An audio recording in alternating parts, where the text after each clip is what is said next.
Pastor हमारे बीच में हैं जो मलयालम में प्रचार करेंगे। आज प्रार्थना के विषय में अंतिम सेशन है, ध्यान से सुने, आशा के साथ बैठें और उसका ट्रांसलेशन पास्टर विल्सन रामचंद्रन करेंगे। आइए ताली बजाते हुए दोनों पास्टरों का हम स्वागत करेंगे। Praise the welcome, Lord. Welcome. Praise the Lord, praise the Lord. വീണ്ടും ഒരു പ്രാവശ്യം കൂടെ ഞങ്ങൾക്ക് രണ്ടുപേർക്കും ശുശ്രൂഷയിൽ ഒന്നിക്കുവാനും ദൈവജനത്തിന് മുമ്പാകെ ആയിരിക്കാനും ലഭിച്ചിരിക്കുന്ന അവസരത്തെ ഓർത്ത് കർത്താവിനെ മഹത്വപ്പെടുത്തുക. एक और बार हम दोनों को एक साथ मिलने का, सेवकाई में एक साथ आप सबके सामने आने का प्रभु ने मौका दिया। मैं परमेश्वर को धन्यवाद देता हूँ। നമ്മൾ പഠിച്ചുകൊണ്ടിരുന്ന പ്രാർത്ഥന എന്ന വിഷയത്തിന്റെ അവസാന ക്ലാസ്സിലേക്ക് നമ്മൾ എത്തിയിരിക്കുകയാണ്. प्रार्थना नाम के विषय की अंतिम क्लास की ओर हम आ पहुंचे हैं। ഞാൻ ഓർക്കുന്നില്ല എത്ര ക്ലാസ്സുകൾ ഞാൻ എടുത്തു എന്ന്, പക്ഷെ ഒന്ന് എനിക്കറിയാം, വളരെ ആഴമേറിയ ഒരു ബൈബിൾ സ്റ്റഡിയാണ് നമ്മൾ നടത്തിയത്. मुझे याद नहीं है कि कितने क्लास हो चुकी है, पर मुझे इतना पता है कि बहुत ही गहराई से प्रार्थना के विषय पर हमने ये देखा है। ഞങ്ങളും നിങ്ങളും ഒരുപോലെ അനേകം മണിക്കൂറുകൾ ഈ വചനത്തിന്റെ മുമ്പാകെ ഇരിക്കുവാൻ ദൈവം ഇടയാക്കി. हमें भी और आपको भी एक ही तरह से परमेश्वर ने घंटों अपने वचन के सामने बैठने का मौका दिया। സഹോദരങ്ങളെ, നമുക്ക് എത്ര പേർക്കത് പ്രയോജനമായി തീർന്നു? നമ്മുടെ പ്രാർത്ഥനാ ജീവിതത്തിൽ, നമ്മുടെ വ്യക്തിപരമായ ജീവിതത്തിൽ, നമ്മുടെ ആത്മീയ ജീവിതത്തിൽ എന്തെങ്കിലും മാറ്റം സംഭവിച്ചു എന്ന് നമുക്ക് ആർക്കെങ്കിലും തോന്നുന്നുണ്ടോ? भाइयों, ये हम में से कितनों के लिए उपयोगी रहा? क्या आप में से किसी को भी लगता है कि ये हमारी व्यक्तिगत जिंदगी में, हमारी पारिवारिक जिंदगी में, हमारी प्रार्थना की जिंदगी में एक बदलाव का कारण बना है? സഹോദരങ്ങളെ, നമ്മുടെ വ്യക്തിപരമായ ജീവിതത്തിൽ ഒരു മാറ്റം സംഭവിച്ചെങ്കിൽ തീർച്ചയായിട്ടും നമ്മുടെ കുടുംബ ജീവിതത്തിലേക്ക് ആ മാറ്റം കാണുവാനായിട്ട് കഴിയും. അത് സഭാ ജീവിതത്തിലും പ്രത്യക്ഷമാകും എന്നുള്ളതിന് യാതൊരു സംശയവുമില്ല. भाइयों, इस बात में कोई शक नहीं है कि अगर हमारी व्यक्तिगत जिंदगी में एक बदलाव आया है तो वो बदलाव हमारे परिवार में भी नजर आएगा और वो बदलाव हमारी कलीसियाई जिंदगी में भी नजर आएगा। നിങ്ങൾ ആരെങ്കിലും ഏതെങ്കിലും ക്ലാസ്സുകൾ മിസ് ചെയ്തിട്ടുണ്ടെങ്കിൽ കർത്താവിന്റെ ദാസൻ സണ്ണി പാസ്റ്ററിനെ കോൺടാക്ട് ചെയ്ത് കഴിഞ്ഞാൽ നിങ്ങൾക്ക് ആ വീഡിയോയിൽ അത് കിട്ടുകയും വീഡിയോ നിങ്ങൾക്ക് കേൾക്കുകയും ചെയ്യാം. अगर आप में से कोई किसी भी क्लास को नहीं देख पाया, शामिल नहीं हो पाया, तो आप परमेश्वर के दास पास्टर सन्नी जॉन से आप बात कर सकते हैं, उनसे आपको वो वीडियो मिल सकता है। സഹോദരങ്ങളെ, കർത്താവ് ഒരേ ഒരു പ്രാർത്ഥനയെ കുറിച്ചേ പഠിപ്പിച്ചിട്ടുള്ളൂ. എങ്ങനെയാണ് പ്രാർത്ഥിക്കേണ്ടതെന്ന് പഠിപ്പിച്ചിട്ടുള്ളത്. അത് നമുക്ക് ശരിയായ വണ്ണം ജീവിതത്തിൽ പ്രായോഗികമാക്കുവാൻ കഴിഞ്ഞില്ലെങ്കിൽ നമ്മുടെ ജീവിതം വ്യർത്ഥമായി തീരും. भाइयों, प्रभु ने एक ही प्रार्थना हमें सिखाई है और वो ये सिखाया कि हमें प्रार्थना कैसे करनी है, और अगर हम उसको अपनी व्यवहारिक जिंदगी में नहीं ढाल पाते हैं तो फिर हमारी जिंदगी बेकार है। നമ്മൾ എടുക്കുന്ന ശ്വാസം നമ്മുടെ ഭൗതികമായ ശരീരത്തിന് എത്രമാത്രം അത്യന്താപേക്ഷിതമാണെന്ന് നമുക്കറിയാം. അതുപോലെ പ്രാർത്ഥന എന്ന് പറയുന്നത് നമ്മുടെ ആത്മാവിന്, നമ്മുടെ ആന്തരിക മനുഷ്യന് അത്യന്തം അത്യാവശ്യമാണ്. हम जो सांस लेते हैं, हम जानते हैं हमारी भौतिक जिंदगी के लिए वो कितनी ज्यादा जरूरी है। उसी तरह प्रार्थना हमारे आत्मिक मनुष्य के लिए, हमारे अंदरूनी मनुष्य के लिए बहुत जरूरी है। ദൈവവചനത്തിലേക്ക് നമുക്ക് കടന്നു വരാം. നമ്മളിപ്പോൾ പഠിച്ചുകൊണ്ടിരിക്കുന്നത് മത്തായിയുടെ സുവിശേഷം 6-ാം അധ്യായം 13-ാമത്തെ വാക്യത്തിൽ നിന്നാണ്. हम परमेश्वर के वचन की ओर आते हैं। हम मत्ती का सुसमाचार 6वां अध्याय उसके 13वें वचन को देख रहे हैं। പ്രാർത്ഥനയുടെ ഏറ്റവും അവസാനത്തെ വാക്യമാണ് അവിടെ ആ 13-ാം അധ്യായത്തിന്റെ അവസാന ഭാഗത്ത് എഴുതിയിരിക്കുന്നത്. प्रार्थना का सबसे अंतिम कथन उस 13वें वचन में लिखा हुआ है। അവിടെ എഴുതിയിരിക്കുന്നു, രാജ്യവും ശക്തിയും മഹത്വവും എന്നേക്കും അങ്ങേക്കുള്ളതല്ലോ. वहां लिखा है, राज्य और पराक्रम और महिमा सदा तेरे ही है। പ്രാർത്ഥന ആരംഭിച്ചപ്പോൾ നമ്മൾ എങ്ങനെയാണ് പ്രാർത്ഥിച്ചത്? അവിടെ നമ്മൾ പ്രാർത്ഥിച്ചത് ഇങ്ങനെയാണ്: അങ്ങയുടെ നാമം വിശുദ്ധീകരിക്കപ്പെടണമേ, അങ്ങയുടെ രാജ്യം വരണമേ, അങ്ങയുടെ ഇഷ്ടം സ്വർഗത്തിലെ പോലെ ഭൂമിയിലുമാകണമേ. प्रार्थना की शुरुआत में हमने इस तरह से देखा, वहां लिखा है, तेरा नाम पवित्र माना जाए, तेरा राज्य आए, तेरी इच्छा जैसे स्वर्ग में पूरी होती है वैसे पृथ्वी पर भी हो। പ്രാർത്ഥനയുടെ തുടക്കത്തിലും പ്രാർത്ഥനയുടെ അവസാനത്തിലും നമ്മൾ പറയുന്നത് കർത്താവിന്റെ നാമം മാത്രം മഹിമപ്പെടണമെന്ന്. तो प्रार्थना की शुरुआत में भी और प्रार्थना के अंत में भी हम यही कहते हैं कि सिर्फ प्रभु का नाम महिमा पाए। വെളിപ്പാട് പുസ്തകം 1-ാം അധ്യായം 8-ാമത്തെ വാക്യത്തിൽ കർത്താവ് തന്നെ പരിചയപ്പെടുത്തുന്നത് I am the Alpha and Omega. प्रकाशित वाक्य 1:8 में प्रभु अपना परिचय इस तरह से देता है कि मैं ही अल्फा और ओमेगा हूँ। ഞാൻ ആദിയും അന്തവുമാകുന്നു. मैं आदि और अंत हूँ।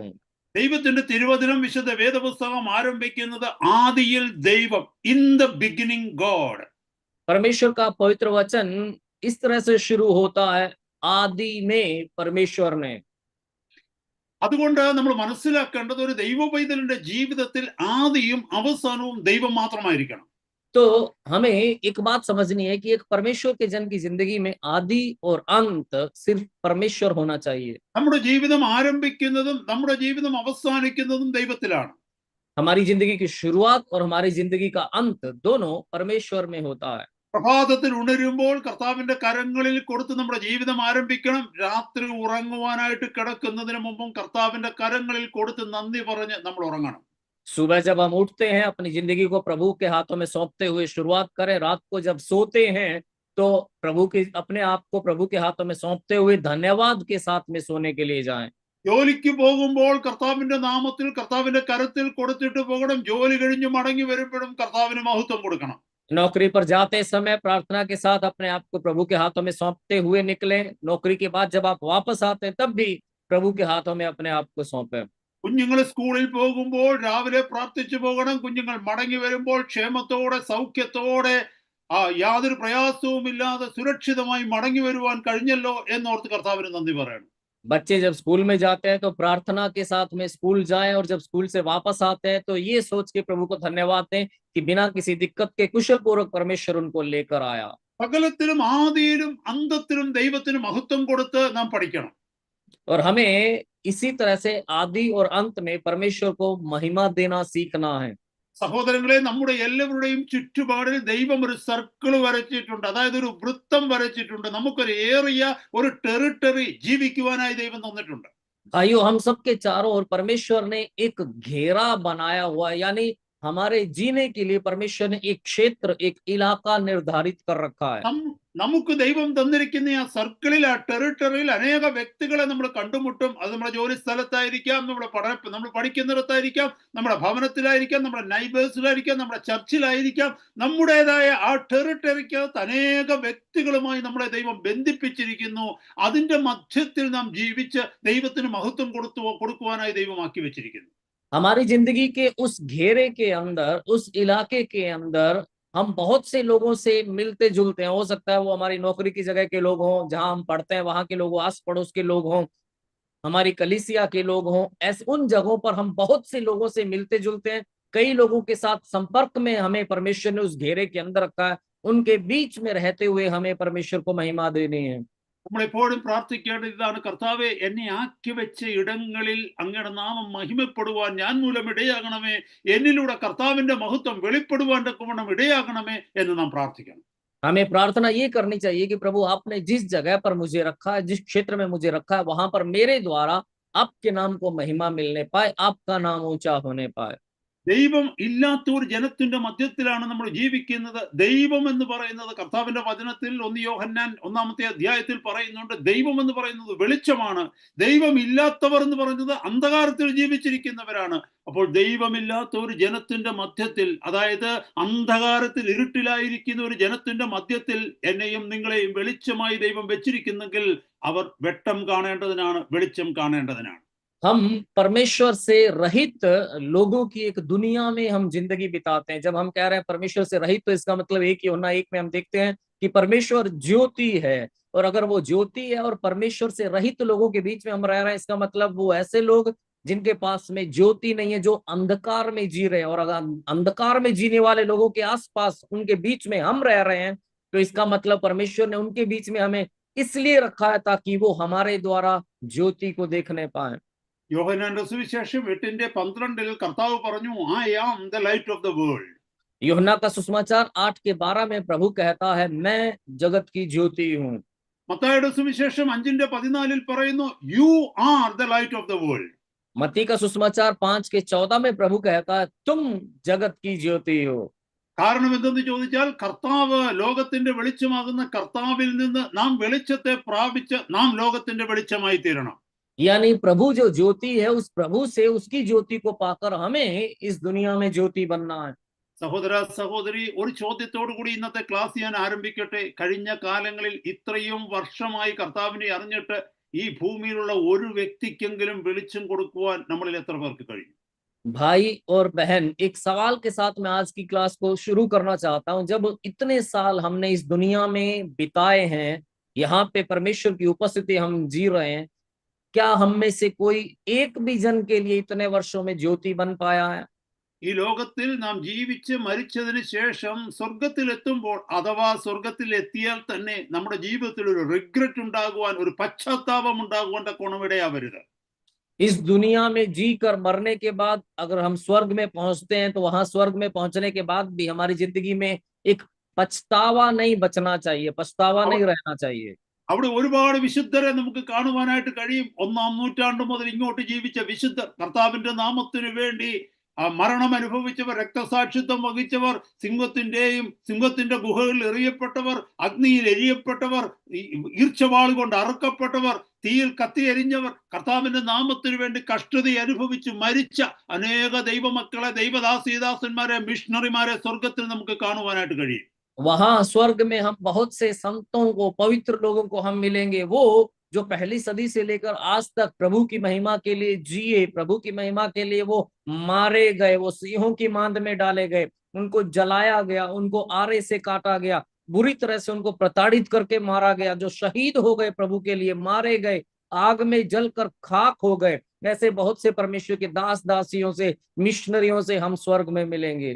അനേക ദൈവദാസീദാസന്മാരെ അവിടെ കാണുവാനായിട്ട് കഴിയും. ഈ ലോകത്തിലെ സൗഭാഗ്യങ്ങളൊക്കെ വിട്ട് കർത്താവിന് വേണ്ടി അനുദിനം പട്ടിണി അനുഭവിച്ച് കിടക്കുവാൻ ഇടമില്ലാതെ, ഉടുക്കുവാൻ വസ്ത്രമില്ലാതെ, ദരിദ്രരായി സ്വയം തീർന്ന് സകല നന്മകളും പാവങ്ങൾക്ക് കൊടുത്തിട്ട് ദാരിദ്ര്യത്തിന്റെ വഴിയിലിറങ്ങി കർത്താവിനെ സേവിച്ചവരെ അവിടെ നമുക്ക് കാണുവാനായിട്ട് കഴിയും. ऐसे बहुत से परमेश्वर के दास दासियों को वहां पर हम देखेंगे, जो अपना सब कुछ छोड़ छाड़ कर, इस दुनिया की धन संपत्ति, सुख सुविधा को छोड़कर, जो लोग गरीबी के रास्ते पर चल निकले, अपना सब कुछ कंगालों को दे दिया और परमेश्वर के प्रभु के राज्य की खातिर, उसकी महिमा की खातिर, ना उनके पास खाने को कुछ, ना उनके पास पहनने को कुछ, ना रहने की कुछ जगह, ऐसी कंगाली की हालत में खुद अपनी मर्जी से निकल चले बहुत से संतों से हम मिलेंगे। നമ്മളിൽ അനേകർക്ക് ദൈവം തന്നിരിക്കുന്ന സാഹചര്യങ്ങൾ പോരാ എന്ന് പറഞ്ഞ് ധനവാന്മാരാകുവാൻ, ധനവതികളാകുവാൻ തക്കവണ്ണം നമ്മൾ ശ്രമിക്കുമ്പോൾ ദൈവത്തിന്റെ വചനത്തിലും കഴിഞ്ഞ കാലങ്ങളിൽ നമുക്ക് കാണുവാനായിട്ട് കഴിയും, ലഭിച്ചിരിക്കുന്ന സൗഭാഗ്യങ്ങൾ വേണ്ടെന്ന് വെച്ച് നിത്യമായി നിലനിൽക്കുന്ന സൗഭാഗ്യത്തിനു വേണ്ടി ഇറങ്ങി ദരിദ്രരായി തീർന്ന ദൈവജനത്തെ. हम जब ये सोचते हुए कोशिश करते जा रहे हैं कि जो जितना मुझे मिला है, जितना मेरे पास है, उतना काफी नहीं है, मुझे और चाहिए, ये सोचकर हम जब धनवान बनने की कोशिश में लगे हुए हैं परमेश्वर के वचन में या फिर परमेश्वर के राज्य में, वैसे बहुतों को देख सकते हैं जो अपनी सुख सुविधा को छोड़कर परमेश्वर की खातिर कंगाल हो गए, दरिद्र हो गए। പൗലോസിനെ നോക്കിക്കഴിഞ്ഞാൽ അത് നമുക്ക് കാണുവാനായിട്ട് കഴിയും. ധനികനായിരുന്ന മനുഷ്യൻ, സകലത്തിലും അഗ്രഗണ്യനായിരുന്ന മനുഷ്യൻ, സകലത്തെയും ചപ്പന്നും ചവറന്നും വേണ്ടി കർത്താവിന്റെ പിന്നാലെ വന്നു. ഈ കഴിഞ്ഞ നൂറ്റാണ്ടുകളിലേക്ക് നോക്കിക്കഴിഞ്ഞാൽ C.T. Studd, Hudson Taylor, George Muller, ഇങ്ങനെ ഒത്തിരി പേരെ കുറിച്ച് എനിക്ക് പറയുവാനായിട്ട് കഴിയും. അനേക ഭക്തന്മാർ സമ്പന്നതയിൽ നിന്നിറങ്ങി ദരിദ്രരായി തീർന്ന കഥകൾ. परमेश्वर के वचन में अगर हम प्रेरित पौलुस को देखें तो हम देख सकते हैं कि वो जो बहुत ज्यादा पढ़ा लिखा विद्वान था, बहुत ज्यादा धनवान था, वो प्रभु की खातिर सब कुछ कूड़ा और कचरा समझता है, उसको अपने पीछे छोड़ देता है। और पिछली सदियों में अगर हम देखें तो C.T. स्टड है, जॉर्ज मुल्लर है, ऐसे बहुत से हम परमेश्वर के दासों को देख सकते हैं जो अपना सब कुछ छोड़कर, सुख सुविधा भौतिक को छोड़कर परमेश्वर की खातिर कंगाली के रास्ते पर चल निकले। സഹോദര സഹോദരി, സ്വർഗത്തിൽ അവരെ കാണുമ്പോൾ, അവരുടെ സാക്ഷ്യ വചനങ്ങൾ നമ്മൾ കേൾക്കുമ്പോൾ, കർത്താവിന് വേണ്ടി അവർ അനുഭവിച്ച നിന്ദകൾ, പരിഹാസങ്ങൾ, കർത്താവിന് വേണ്ടി അവർ നേടിയത്, കർത്താവിന് വേണ്ടി വെളിച്ചമായി ലോകത്ത് ശോഭിച്ച സാക്ഷ്യങ്ങൾ പറയുമ്പോൾ നീയും ഞാനും അവരുടെ മുമ്പിൽ എന്ത് സാക്ഷ്യം പറയും? भाइयों और बहनों, जब हम उनसे स्वर्ग में मिलेंगे, जब हम उनकी तेजों में गवाहियों को सुनेंगे कि उन्होंने प्रभु की खातिर क्या कुछ सहा, प्रभु के लिए उन्होंने निंदा सही, अपमान सहा, मजाक उड़ाया गया, प्रभु की खातिर उन्होंने पीड़ा सही, वो जब तेजों में गवाही हम उनकी सुनेंगे तो भाई और बहन, उनके सामने हम क्या गवाही देंगे? സഹോദര സഹോദരി, എന്റെയും നിങ്ങളുടെയും ജീവിതത്തിൽ കർത്താവിന് വേണ്ടി സഹിച്ച ഒരു കഷ്ടതയുടെ സാക്ഷ്യം പറയുവാനുണ്ടോ? ചില വ്യക്തികളെ അന്ധകാരത്തിൽ നിന്ന് വിടുവിച്ച് കർത്താവിങ്കലേക്ക് കൊണ്ടുവന്നതിനെ കുറിച്ച് സാക്ഷ്യം പറയുവാനുണ്ടോ? നീയും ഞാനും മൂലം ചില കുടുംബങ്ങൾ നീതിയിലേക്ക് വന്നതിനെ കുറിച്ച് സാക്ഷ്യം പറയുവാനുണ്ടോ? ഇല്ല എങ്കിൽ ആ വിഷയത്തെ ഗൗരവമായി ഇന്നത്തെ രാത്രി ചിന്തിക്കേണ്ടിയിരിക്കുന്നു.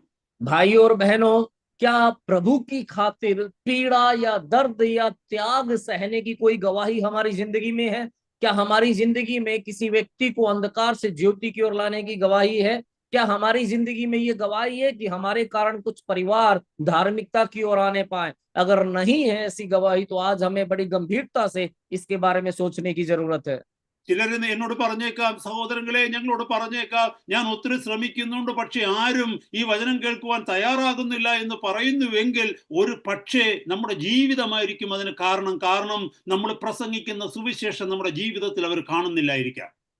हो सकता है आप मुझसे ये कहें कि मैं कोशिश तो बहुत कर रहा हूं पर कोई सुन नहीं रहा है मेरी बात। अगर आपका ये कहना है तो शायद उसका कारण हमारी जिंदगी हो सकती है, क्योंकि जो सुसमाचार हम उनको सुनाने की कोशिश कर रहे हैं वो उन्हें हमारी जिंदगी में नजर नहीं आ रहा है। അതുകൊണ്ട് സഹോദര സഹോദരി, ഇന്നത്തെ രാത്രി ശാന്തമായി ദൈവസന്നിധിയിൽ പ്രാർത്ഥിക്കുക. കർത്താവേ, എന്റെ ജീവിതം എന്നാണ് തീരാൻ പോകുന്നതെന്ന് ഞാൻ അറിയുന്നില്ല. അതിനു മുമ്പ് ഒരു വ്യക്തിയെങ്കിലും അങ്ങയുടെ സന്നിധിയിൽ നേടിയിട്ട് ഈ ഭൂമി വിട്ടു പോകുവാൻ തക്കവണ്ണം എനിക്കിടയാക്കണമേ എന്ന്. इसलिए भाई और बहन, आज प्रभु की उपस्थिति में बैठकर ये दुआ करें, कहें कि प्रभु मुझे नहीं पता मेरी जिंदगी इस दुनिया में कब खत्म होने वाली है, पर यहाँ से जाने से पहले कम से कम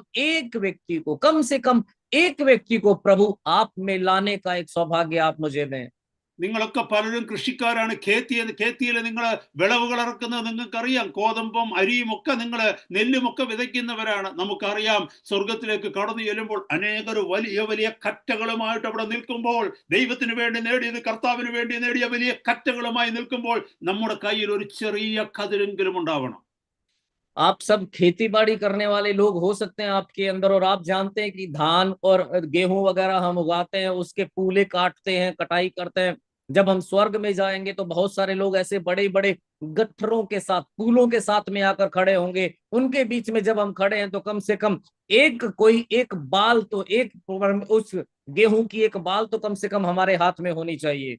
അതുകൊണ്ട് സഹോദരങ്ങളെ, നമുക്ക് ഈ വചനത്തിൽ നിന്ന് ബലം പ്രാപിച്ച്, വചനത്തിൽ നിന്ന് ശക്തി പ്രാപിച്ച്, പരിശുദ്ധാത്മാവിന് പൂർണ്ണമായി കീഴ്പ്പെട്ട് കർത്താവിന്റെ വേലയ്ക്ക് ഇറങ്ങാം. तो इसलिए परमेश्वर के आत्मा की सामर्थ्य को पाकर, उसकी भरपूरी को पाकर हम परमेश्वर की सेवकाई में आगे बढ़े। നാം കേട്ട വചനം, രാജ്യവും ശക്തിയും മഹത്വവും എന്നേക്കും അങ്ങേക്കുള്ളതല്ലോ. हमने ये वचन सुना कि राज्य और पराक्रम और महिमा सदा तेरे ही हैं। 3 സ്റ്റേറ്റ്മെന്റ് ഇവിടെ കാണുവാനായിട്ട് കഴിയും. ഒന്നിതാണ്, രാജ്യം അങ്ങയുടേതാണ്. 2, മഹത്വം അങ്ങയുടേതാണ്. ശക്തി അങ്ങയുടേതാണ്. 3, മഹത്വം അങ്ങയുടേതാണ്. यहाँ 3 बातों को हम देख सकते हैं कि राज्य प्रभु आपका है, पराक्रम आपका है और महिमा भी आपकी है। ഈ 3 വിഷയങ്ങളെ കുറിച്ച് പഠിക്കുമ്പോൾ ഇത് വേറൊരു 3 വിഷയങ്ങൾക്ക് ഓപ്പോസിറ്റ് ആയിട്ട് കാണുന്നതായിട്ട് നമുക്ക് കാണുവാനായിട്ട് കഴിയും. इन 3 विषयों को हम जब देखते हैं तो हम देख सकते हैं कि इनके विपरीत 3 और विषय है जिनके सामने ये खड़े हैं। ദുഷ്ടനായ പിശാച് കർത്താവിനെ പരീക്ഷിക്കുവാനായിട്ട് കടന്നു വരുമ്പോൾ മത്തായിയുടെ സുവിശേഷം 4-ാം അധ്യായത്തിലും ലൂക്കോസിന്റെ സുവിശേഷം 4-ാം അധ്യായത്തിലും നമുക്ക് കാണുവാൻ കഴിയും, 3 പരീക്ഷകളാണ് അവിടെ നേരിടേണ്ടി വന്നത്. दुष्ट शैतान जब प्रभु यीशु की परीक्षा करने आता है, मत्ती के सुसमाचार 4थे अध्याय में, लूका 4थे अध्याय में हम देख सकते हैं, वो 3 परीक्षाएं प्रभु के सामने लाता है। ആ 3 പരീക്ഷകൾക്കുള്ള 3 ഉത്തരമാണ് ഇവിടെ നമ്മൾ കേൾക്കുന്നത്. उन 3 परीक्षाओं के 3 उत्तरों को हम यहाँ पर देखते हैं। ദൈവമക്കളെ, നമ്മുടെ ഓരോരുത്തരുടെയും അടുത്ത് പിശാച് കടന്നു വരുന്നത് ഒരു വിശ്വാസിയായിക്കൊള്ളട്ടെ, ഒരു ദൈവദാസനായിക്കൊള്ളട്ടെ, ഒരു ദൈവദാസിയായിക്കൊള്ളട്ടെ, പ്രാഥമികമായി നമ്മുടെ അടുക്കലേക്ക് പിശാച് കടന്നു വരുന്നത് ഈ 3 പരീക്ഷകൾ കൊണ്ടാണ്. परमेश्वर के जन हो, आप चाहे परमेश्वर के दास हो, परमेश्वर की दासी हो, परमेश्वर के जन हो, आप विश्वासी हैं, शैतान जब हमारी जिंदगी में परीक्षाओं को लेकर आता है तो मुख्य रूप से इन्हीं 3 में से किसी को लेकर आता है। ആദ്യത്തെ വിഷയം ഒന്ന് നോക്കിയാൽ, രാജ്യം അങ്ങയുടേതാണ്. पहला विषय देखिए, राज्य प्रभु आपका है। ഇവിടെ നമ്മൾ മനസ്സിലാക്കേണ്ടത്, ഞാൻ മുമ്പേ പറഞ്ഞതുപോലെ കർത്താവ് പരീക്ഷിക്കപ്പെട്ടപ്പോൾ ആ 3ാമത്തെ പരീക്ഷ, 3ാമത്തെ ടെംപ്റ്റേഷനുമായിട്ടാണ് ഇതൊന്ന് കമ്പയർ ചെയ്യേണ്ടത്. जैसे मैंने पहले बताया, इसको अगर आप देखें तो प्रभु की जो तीसरी परीक्षा थी उससे आप इसकी तुलना कर सकते हैं। 3ാമത്തെ പരീക്ഷ എന്താണെന്നുള്ളത് കർത്താവിന്റെ വചനത്തിൽ നമുക്ക് കാണുവാനായിട്ട് കഴിയും. മത്തായിയുടെ സുവിശേഷം 4-ാം അധ്യായം 8-ാമത്തെ വാക്യം. और तीसरी परीक्षा को वचन में हम देख सकते हैं, मत्ती का सुसमाचार 4था अध्याय उसका 8वां वचन। ഞാനത് വായിക്കാം. പിന്നെ പിശാച് അവനെ ഏറ്റവും ഉയർന്നൊരു മലമേൽ കൂട്ടിക്കൊണ്ടുപോയി ലോകത്തിലുള്ള സകല രാജ്യങ്ങളെയും അവയുടെ മഹത്വത്തെയും കാണിച്ചു. വീണ് എന്നെ നമസ്കരിച്ചാൽ ഇതൊക്കെയും നിനക്ക് തരാമെന്ന് അവനോട് പറഞ്ഞു. യേശു അവനോട്, സാത്താനെ, എന്നെ വിട്ടുപോ, നിന്റെ ദൈവമായ കർത്താവിനെ നമസ്കരിച്ച് അവനെ മാത്രമേ ആരാധിക്കാവൂ എന്ന് എഴുതിയിരിക്കുന്നുവല്ലോ എന്ന് പറഞ്ഞു. मत्ती 4:8 से, फिर इब्लीस उसे एक बहुत ऊंचे पहाड़ पर ले गया और सारे जगत के राज्य और उसका वैभव दिखाकर उससे कहा, यदि तू गिर कर मुझे प्रणाम करे तो मैं यह सब कुछ तुझे दे दूंगा। तब यीशु ने उससे कहा, हे शैतान, दूर हो जा, क्योंकि लिखा है, तू प्रभु अपने परमेश्वर को प्रणाम कर और केवल उसी की उपासना कर। ഇവിടെ നോക്കിക്കേ, പിശാച് വന്ന് ലോകത്തിലെ സകല രാജ്യങ്ങളെയും യേശുവിന് കൊടുക്കാമെന്ന് പൂർണ്ണ മനുഷ്യനായിരുന്ന സാക്ഷാൽ ദൈവമായ കർത്താവിന്റെ അടുത്ത് അവൻ പൂർണ്ണമായ മനുഷ്യനായി തീർന്നപ്പോൾ അവന്റെ അടുക്കിലേക്ക് വന്ന് പറയുകയാണ്, ഈ സകല ലോകത്തിലെ രാജ്യങ്ങളെയും അതിന്റെ മഹത്വത്തെയും ഞാൻ നിനക്ക് തരാം, നീ എന്നെ വീണ് ഒന്ന് നമസ്കരിച്ചാൽ മതി. अब देखिए, वो साक्षात परमेश्वर जो देह रूप में पूर्ण मनुष्य बनकर आया, उस प्रभु के सामने शैतान इस दुनिया के सारे राज्यों को, उसके वैभव को दिखाकर ये कह रहा है कि अगर तू मेरे सामने गिरकर दंडवत करता है तो मैं ये सब कुछ तुझे दे दूंगा। ഇതേ വാക്ക് തന്നെയാ സഹോദരി, സഹോദര, നീ കേൾക്കുന്നത്. ഇത്രയും നാള് നീ ദൈവത്തെ ആരാധിച്ചിട്ട് നിനക്ക് എന്തോ കിട്ടി? ഇത്ര നാള് നീ ദൈവ പൈതലായി നടന്നിട്ട് നിനക്ക് എന്തോ കിട്ടി? നീ എന്നെ ഒന്ന് വീണ് നമസ്കരിക്കാമെങ്കിൽ നിനക്ക് എന്ത് ഭാഗ്യമാ തരേണ്ടത്, അത് ഞാൻ തരാം. भाई और बहन, यही सवाल आपके सामने भी आता है कि इतने साल आराधना तूने की, तुझे क्या मिला? इतने साल परमेश्वर की संतान बनकर तू चला, तुझे क्या मिला? तू एक बार मेरे सामने गिरकर दंडवत कर, जो तुझे चाहिए वो मैं दूंगा। ഇത് തന്നെയാണ് ദൈവദാസ, ദൈവദാസി നിന്നോടും പറയുന്നത്. നീ ഇത്ര നാളും വിശ്വസ്തയോടെ ദൈവത്തിനെ സേവിച്ചിട്ട് നിനക്ക് എന്ത് കിട്ടി? പട്ടിണി മാത്രമല്ല ഉള്ളോ, നിന്ന മാത്രമല്ല ഉള്ളോ, പരിഹാസം മാത്രമല്ല ഉള്ളോ. ചുറ്റുപാടുമുള്ള ചില ദൈവദാസന്മാരെന്ന് പറയുന്നവരെ നോക്കിക്കേ, പണ്ടവരെങ്ങനെയായിരുന്നു, ഇന്നവർ ധനവാന്മാരാണ്, കുബേരന്മാരായി, എല്ലാ സൗഭാഗ്യങ്ങളും കിട്ടി. നീ ഒരു ചെറിയ അഡ്ജസ്റ്റ്മെന്റിനൊന്ന് വിട്ടുകൊടുത്താൽ നിന്നെയും ഞാൻ അതുപോലെ ആക്കാം.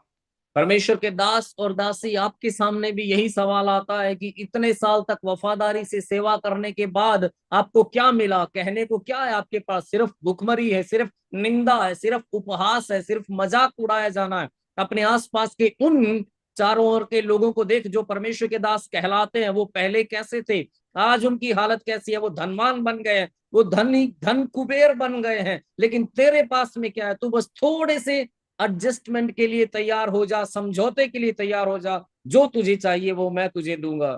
ഇവിടെ നോക്കിക്കേ, യേശുവിന്റെ അടുക്കലേക്ക് അവൻ കടന്നു വന്നത് രഹസ്യത്തിലാണ്, ആരും കാണുന്നില്ല. ചെറുതായിട്ടൊന്ന് തലവളച്ചാൽ മാത്രം മതി, ഇവൻ പിശാച് പറഞ്ഞതെല്ലാം അവന് കിട്ടും. അതുപോലെ തന്നെ ആ സഹോദര, സഹോദരി, ദൈവദാസ, ദൈവദാസി, ചുറ്റുപാടുമുള്ള ആരും അറിയാതെ, സഭയിലുള്ള ആരും അറിയാതെ, തൊട്ടടുത്തുള്ള ആരും അറിയാതെ ചില രഹസ്യ അഡ്ജസ്റ്റ്മെന്റിലേക്ക് നീ ഒന്ന് തല കുനിച്ചു കഴിഞ്ഞാൽ നിനക്ക് പുറത്ത് പേരുണ്ട്, ദൈവദാസനെന്ന്, ദൈവദാസി എന്ന്. അതുപോലെ ഈ ഭൂമിയിലെ നന്മകൾ പ്രാപിച്ച് സൗഭാഗ്യത്തോടെ വലിയ സുഖത്തോടു കൂടി നീ ആഗ്രഹിച്ച രീതിയിൽ നിനക്ക് ജീവിക്കാൻ പറ്റും, പിശാചിനെ ഒന്ന് വീണ് നമസ്കരിച്ചാൽ.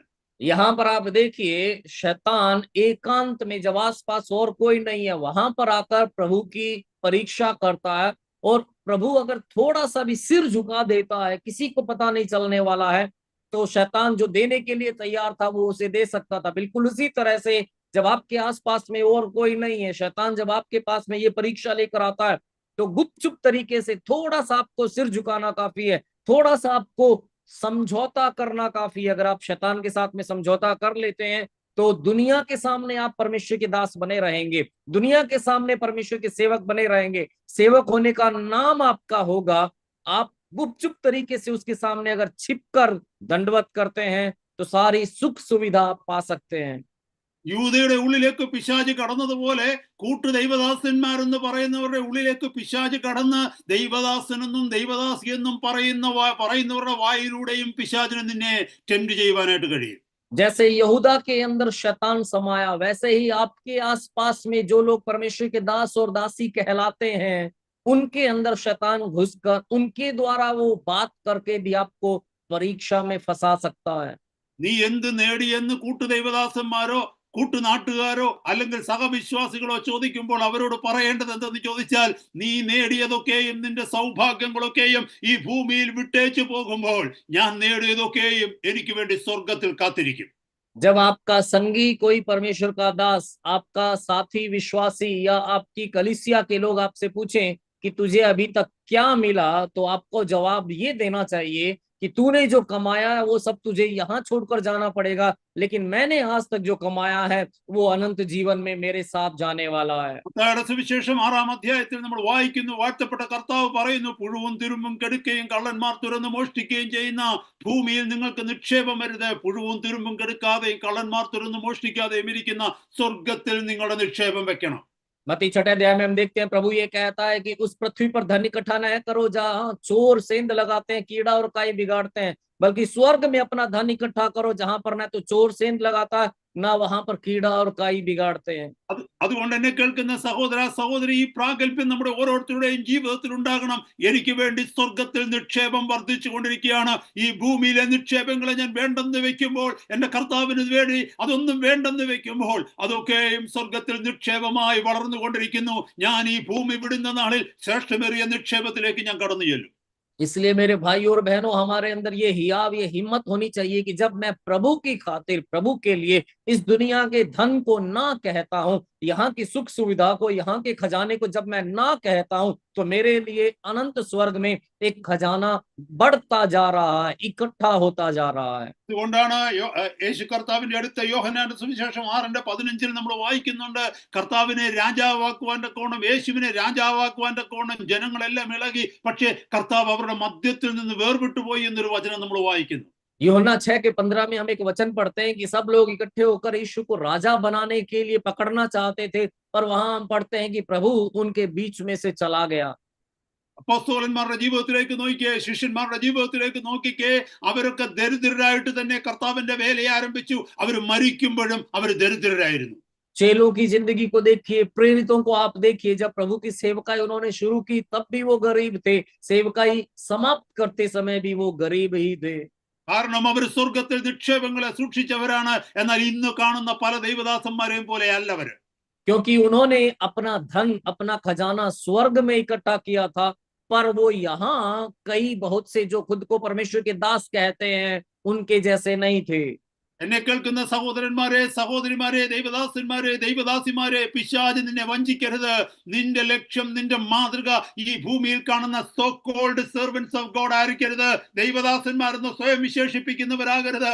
നിന്റെ മാതൃക കർത്താവും തന്റെ അപ്പോസ്തലന്മാരും ആദ്യ നൂറ്റാണ്ട് മുതൽ ഇന്നേക്ക് വരെ ജീവിച്ച വിശ്വസ്തരായ ദൈവദാസിദാസന്മാരുമായിരിക്കണം. मुझे सुनने वाले भाइयों और बहनों, परमेश्वर के दासों और दासियों, शैतान आपको, आपके साथ में धोखाधड़ी न करने पाए। आपका उदाहरण, आपका आदर्श वो नहीं होने चाहिए जो परमेश्वर के दास कहलाते हैं या जो खुद को परमेश्वर के दास कहते हैं।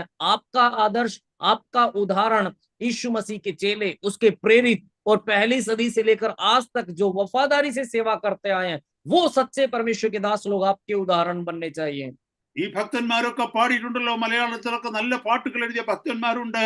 ഈ മണ്ണെ പ്രതി മാണിക്യം വെടിയുകില്ല ഞാൻ, സ്വർഗം മാണിക്യമാണ്. ഈ ഭൂമിയിലുള്ളത് എന്തുമായിക്കൊള്ളട്ടെ, എത്ര ഉന്നതവുമായിക്കൊള്ളട്ടെ, അത് ഒരു പിടി മണ്ണ് മാത്രമാണ്. വയനാട്ടിലെ ആ വലിയ എന്താ പറയുന്നത് മണ്ണിടിച്ചില്, അതൊക്കെ നമ്മളെ കാണിച്ചു തന്നത് ആ ചരിത്രമാണ്. मलयालम में बहुत अच्छे खूबसूरत गाने हैं, जिसमें एक गाना ये कहता है कि मैं मिट्टी की खातिर मोती को नहीं छोड़ूंगा। ये पृथ्वी की चीजें मिट्टी है, वो चाहे कितनी भी खूबसूरत लगे, कीमती क्यों ना हो, सिर्फ एक मुट्ठी मिट्टी है, और स्वर्ग जो है वो मोती है। और केरला के वायनाड में जो कुछ हुआ, जहाँ पे जो भूस्खलन हुआ, हमें दिखाता है कि ये सब कुछ जो हमने इकट्ठा किया है, कमाया, सब सिर्फ एक मिट्टी है। അതുകൊണ്ട് എന്നെ കേൾക്കുന്ന ദൈവദാസ, ദൈവദാസി, കർത്താവിൻ്റെതാണ് രാജ്യം. ആ രാജ്യം മാത്രമേ എന്നും നിലനിൽക്കുകയുള്ളൂ. ഈ ഭൂമിയിൽ ഇരുന്നു കൊണ്ട് എപ്പോഴും പറയണം, മഹത്വം അങ്ങയുടേതാണ്, രാജ്യം അങ്ങയുടേതാണ്. ഞാൻ വെറും ഒരു ദാസനായി അങ്ങയ്ക്ക് വേണ്ടി ഈ ഭൂമിയിൽ കുറച്ചു കാലം ജീവിക്കുവാൻ തക്കവണ്ണം തിരഞ്ഞെടുക്കപ്പെട്ട ഒരു വ്യക്തി മാത്രമാണ്.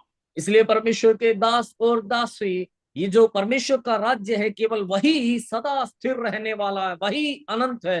जब हम इस धरती पर रहते हैं तो हमें हमेशा ये कहना है कि प्रभु राज्य आपका है, महिमा आपकी है, और जो थोड़ा समय आपने मुझे यहाँ इस धरती पर रहने के लिए दिया है, वो सिर्फ आपके महिमा के लिए, आपके दास के रूप में जीने के लिए आपने दिया है।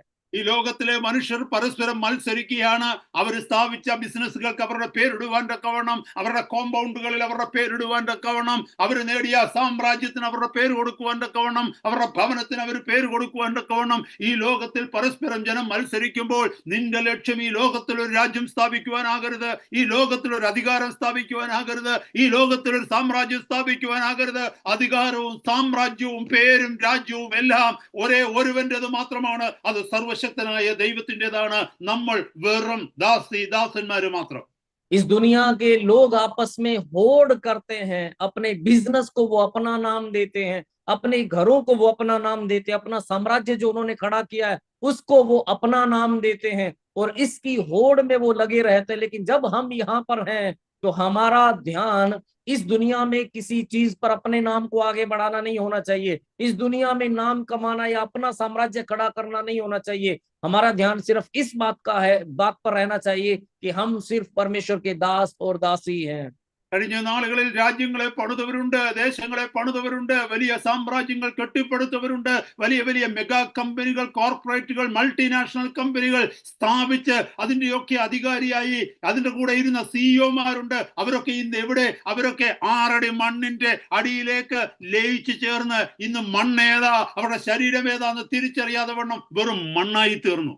पिछले दिनों में ऐसे बहुत सारे बड़े बड़े लोग हुए जिन्होंने बड़े बड़े साम्राज्यों की स्थापना की, बड़े बड़े व्यवसायों को खड़ा किया, बहुराष्ट्रीय कंपनियों को बनाया, उसके बड़े बड़े अधिकारी सीईओ वो आज कहाँ है? सबके सब वो 6 फीट की मिट्टी के अंदर दफन हो गए। अगर आज आप उनको देखें तो मिट्टी क्या है और वो कौन है, उन दोनों में फर्क नजर नहीं आता है, सब कुछ मिट्टी बन गया है।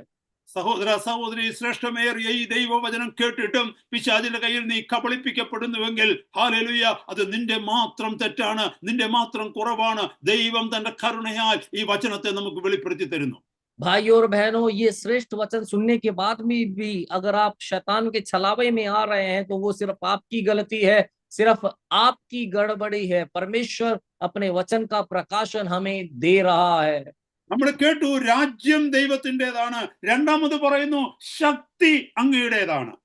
हमने सुना राज्य परमेश्वर का है और दूसरी बात वहां पर लिखा है पराक्रम या सामर्थ परमेश्वर की है। ഞാൻ ആദ്യം പറഞ്ഞല്ലോ സഹോദരങ്ങളെ, ഇത് കർത്താവിനെ പരീക്ഷിച്ച 3 പരീക്ഷണങ്ങളുമായി ബന്ധപ്പെട്ടതാണ്. ഈ പറഞ്ഞിരിക്കുന്ന ശക്തിയെക്കുറിച്ച് പറയുമ്പോൾ ആ പരീക്ഷണത്തിലെ ആദ്യത്തെ ടെംപ്ടേഷൻ ആണ് നമുക്ക് കാണുവാനായിട്ട് കഴിയുന്നത്, ഫസ്റ്റ് ടെംപ്ടേഷൻ. और मैंने आपको बताया कि ये प्रभु की तीनों परीक्षाओं से आप इसकी तुलना कर सकते हैं। और जब हम ये सामर्थ्य या पराक्रम की बात करते हैं तो प्रभु यीशु की पहली परीक्षा के अंदर आप इसे देख सकते हैं। അത് നമുക്ക് കാണുവാനായിട്ട് കഴിയും. മത്തായിയുടെ സുവിശേഷം 4:2 അവൻ 40 പകലും 40 രാവ് ഉപവസിച്ചപ്പോൾ അവന് വിശന്നു. അപ്പോൾ പരീക്ഷകൻ അടുത്തു വന്നു, നീ ദൈവപുത്രനെങ്കിൽ ഈ കല്ല് അപ്പമായി തീരുക എന്ന് കൽപ്പിച്ചു. അതിന് അവൻ മനുഷ്യൻ അപ്പം കൊണ്ട് മാത്രമല്ല ദൈവത്തിന്റെ വായിൽ കൂടി വരുന്ന സകല വചനം കൊണ്ടും ജീവിക്കുന്നു എന്ന് എഴുതിയിരിക്കുന്നു എന്ന് ഉത്തരം പറഞ്ഞു. मत्ती 4:2 में आप उसे देख सकते हैं। वह 40 दिन और 40 रात निराहार रहा, तब उसे भूख लगी। तब परखने वाले ने पास आकर उससे कहा, यदि तू परमेश्वर का पुत्र है तो कह दे कि ये पत्थर रोटियां बन जाएं। यीशु ने उत्तर दिया, लिखा है मनुष्य केवल रोटी ही से नहीं परंतु हर एक वचन से जो परमेश्वर के मुख से निकलता है जीवित रहेगा। സഹോദര സഹോദരി, നമുക്ക് എത്ര പേർക്ക് വിശ്വസിക്കുവാൻ കഴിയും? കല്ലിനെ നോക്കിക്കൊണ്ട് യേശു കർത്താവ് കൽപ്പിക്കുകയാണ്, ഈ കല്ല് അപ്പമായി തീരുക പറഞ്ഞു കഴിഞ്ഞാൽ കല്ല് അപ്പമായി തീരാതിരിക്കുമോ? भाई और बहनों, क्या आप सोच सकते हैं अगर प्रभु यीशु मसीह पत्थर को देखकर कहे कि ये पत्थर रोटी बन जाए तो क्या वो पत्थर रोटी नहीं बन जाएगा? അപ്പോൾ കല്ലിനെ അപ്പമാക്കി തീർക്കുവാനുള്ള കെൽപ്പ്, അതിന്റെ ശക്തി കർത്താവിനുണ്ട്. പക്ഷേ സ്വർഗത്തിൽ നിന്ന് ലഭിച്ച തന്റെ ശക്തിയെ ഈ ലോകത്തിലെ കല്ലിനെ അപ്പമാക്കി തീർക്കുവാൻ തക്കവണ്ണം ദൈവം ഉപയോഗിച്ചില്ല, കർത്താവ് ഉപയോഗിച്ചില്ല. तो रोटी को पत्थर बनाने की ताकत या सामर्थ प्रभु में है, पर प्रभु यीशु ने अपनी स्वर्ग की सामर्थ का इस्तेमाल इस दुनिया के पत्थर को रोटी बनाने के लिए नहीं किया। പിശാച് വന്ന് യേശുവിനോട് പറഞ്ഞത് ഇങ്ങനെയാണ്, നീ എന്തിനാണ് വിശന്നിരിക്കുന്നത്? നിനക്ക് ശക്തി ഉണ്ടല്ലോ, നിന്റെ ചുറ്റും ഇത്രയും കല്ലുകളില്ലേ? ഒരു ചെറിയ കല്ലെടുത്തിട്ട് നിന്റെ ആവശ്യം അനുസരിച്ച് ഒരു കല്ലെടുത്ത് കയ്യിലോട്ട് വെച്ചിട്ട് അതിനോട് പറ, നീ അപ്പമായി തീരും, കാരണം നിന്റെ സ്വന്തം ആവശ്യത്തിന് വേണ്ടിയാ നീ അപ്പമായി തീര് എന്ന് പറയുമ്പോൾ അത് അപ്പമായി തീരും. അതിനെ നിനക്കങ്ങ് കഴിച്ചാൽ പോരായോ? നിന്റെ വിശപ്പ് മാറത്തില്ലേ? शैतान आकर यीशु से ये कह रहा है कि तू भूखा क्यों रह रहा है, देख तेरे पास कितने आसपास चारों ओर पत्थर पड़े हैं, एक छोटा सा पत्थर ले और तेरी जरूरत के लिए उसको रोटी बनाकर खा ले, तेरे पास ताकत है, सामर्थ है, तू अगर कहेगा तो ये पत्थर रोटियां बन जाएंगी, तो तू अपनी जरूरतों को पूरा क्यों नहीं कर रहा है। ഇത് തന്നെയാ ദൈവദാസി നിന്നോടും പിശാചു എന്ന് പറയുന്നത്. നീ പ്രാർത്ഥിച്ചാൽ അനേകർക്ക് സൗഖ്യം വരുന്നുണ്ട്, എന്തുകൊണ്ട് അത് അനേകരുടെ മുമ്പിൽ ഉപയോഗിച്ച് പൈസ ഉണ്ടാക്കിക്കൂടാ? നീ പ്രവചിച്ചാൽ അതുപോലെ സംഭവിക്കും, എന്തുകൊണ്ട് നിന്റെ പ്രവചന ശുശ്രൂഷ അനേകരുടെ മുമ്പിൽ പണം ഉണ്ടാക്കുവാനായിട്ട് ഉപയോഗിച്ചുകൂടാ? നിന്റെ പ്രസംഗത്തിന്റെ മുമ്പിൽ ആളുകൾ ഇരിക്കും, എന്തുകൊണ്ട് ഇതൊരു ശുശ്രൂഷ ഒരു വലിയ മിനിസ്ട്രിയാക്കി മാറ്റിയിട്ട് അനേക ഇടത്ത് പോയി പ്രസംഗിച്ച് പണം സമ്പാദിച്ചുകൂടാ? ഇങ്ങനെ ഇരിക്കാതെ എന്തെങ്കിലും നിനക്ക് ലഭിച്ച സ്പിരിച്വൽ ഗിഫ്റ്റ് കൊണ്ട് പണം ഉണ്ടാക്കി മറ്റുള്ളവരെ പോലെ സമ്പന്നതയിൽ നീയും ജീവിക്കുക. परमेश्वर के दास, परमेश्वर की दासी, यही बात शैतान आपसे भी आकर कहता है कि जब तू किसी के सिर पर हाथ रखता है बीमार पर, तो वो बीमार चंगे हो जाते हैं, तो तू इस चंगाई के वरदान का इस्तेमाल पैसा कमाने के लिए क्यों नहीं करता है। भविष्यवाणी का वरदान परमेश्वर ने तुझे दिया है, तो तू उस भविष्यवाणी के वरदान का इस्तेमाल करके कमाई क्यों नहीं करता है। लोग तेरे प्रचार को बड़े ध्यान से सुनते हैं, तो तू इसको एक बड़ी सेवकाई बनाकर जगह जगह जाकर प्रचार करके पैसा कमाने के लिए इस्तेमाल क्यों नहीं करता है। प्रभु ने जो तुझे आत्मिक वरदान दिए हैं उनका इस्तेमाल करके तू बड़ी कमाई करके सुख सुविधा में जीना शुरू क्यों नहीं करता है। ഇത് തന്നെയാ സഹോദര സഹോദരി നമ്മുടെ ചുറ്റുപാടും കാണുന്നത്. പിശാച് ഇത് പറഞ്ഞപ്പോൾ ചില വ്യക്തികൾ അത് കേട്ടു, പിശാച് പറഞ്ഞത് അനുസരിച്ചു, അവരിന്ന് പിശാച് പറഞ്ഞതുപോലെ വലിയ ആയി തീർന്നു. എന്നാൽ ചിലർ ഇന്നും പിശാചിന് ചെവി കൊടുക്കാതെ, ശക്തി എന്റെ ദൈവത്തിൻ്റെതാണ്, എന്റെ ദൈവത്തിന്റെ ജനത്തിന്റെ വിടുതലിന് വേണ്ടി സ്വർഗം എനിക്ക് ശക്തി തന്നെങ്കിൽ ദൈവത്തിന്റെ ജനത്തിന്റെ വിടുതലിന് വേണ്ടി മാത്രം ഞാനത് ഉപയോഗിക്കും, എന്റെ സ്വാർത്ഥ താല്പര്യങ്ങൾക്ക് വേണ്ടി ഞാൻ ഉപയോഗിക്കത്തില്ല എന്നവർ പറയുന്നത് കൊണ്ട് ഇന്നും അവർ ദരിദ്രരായി നിന്ന് കർത്താവിന്റെ വേല ചെയ്യും.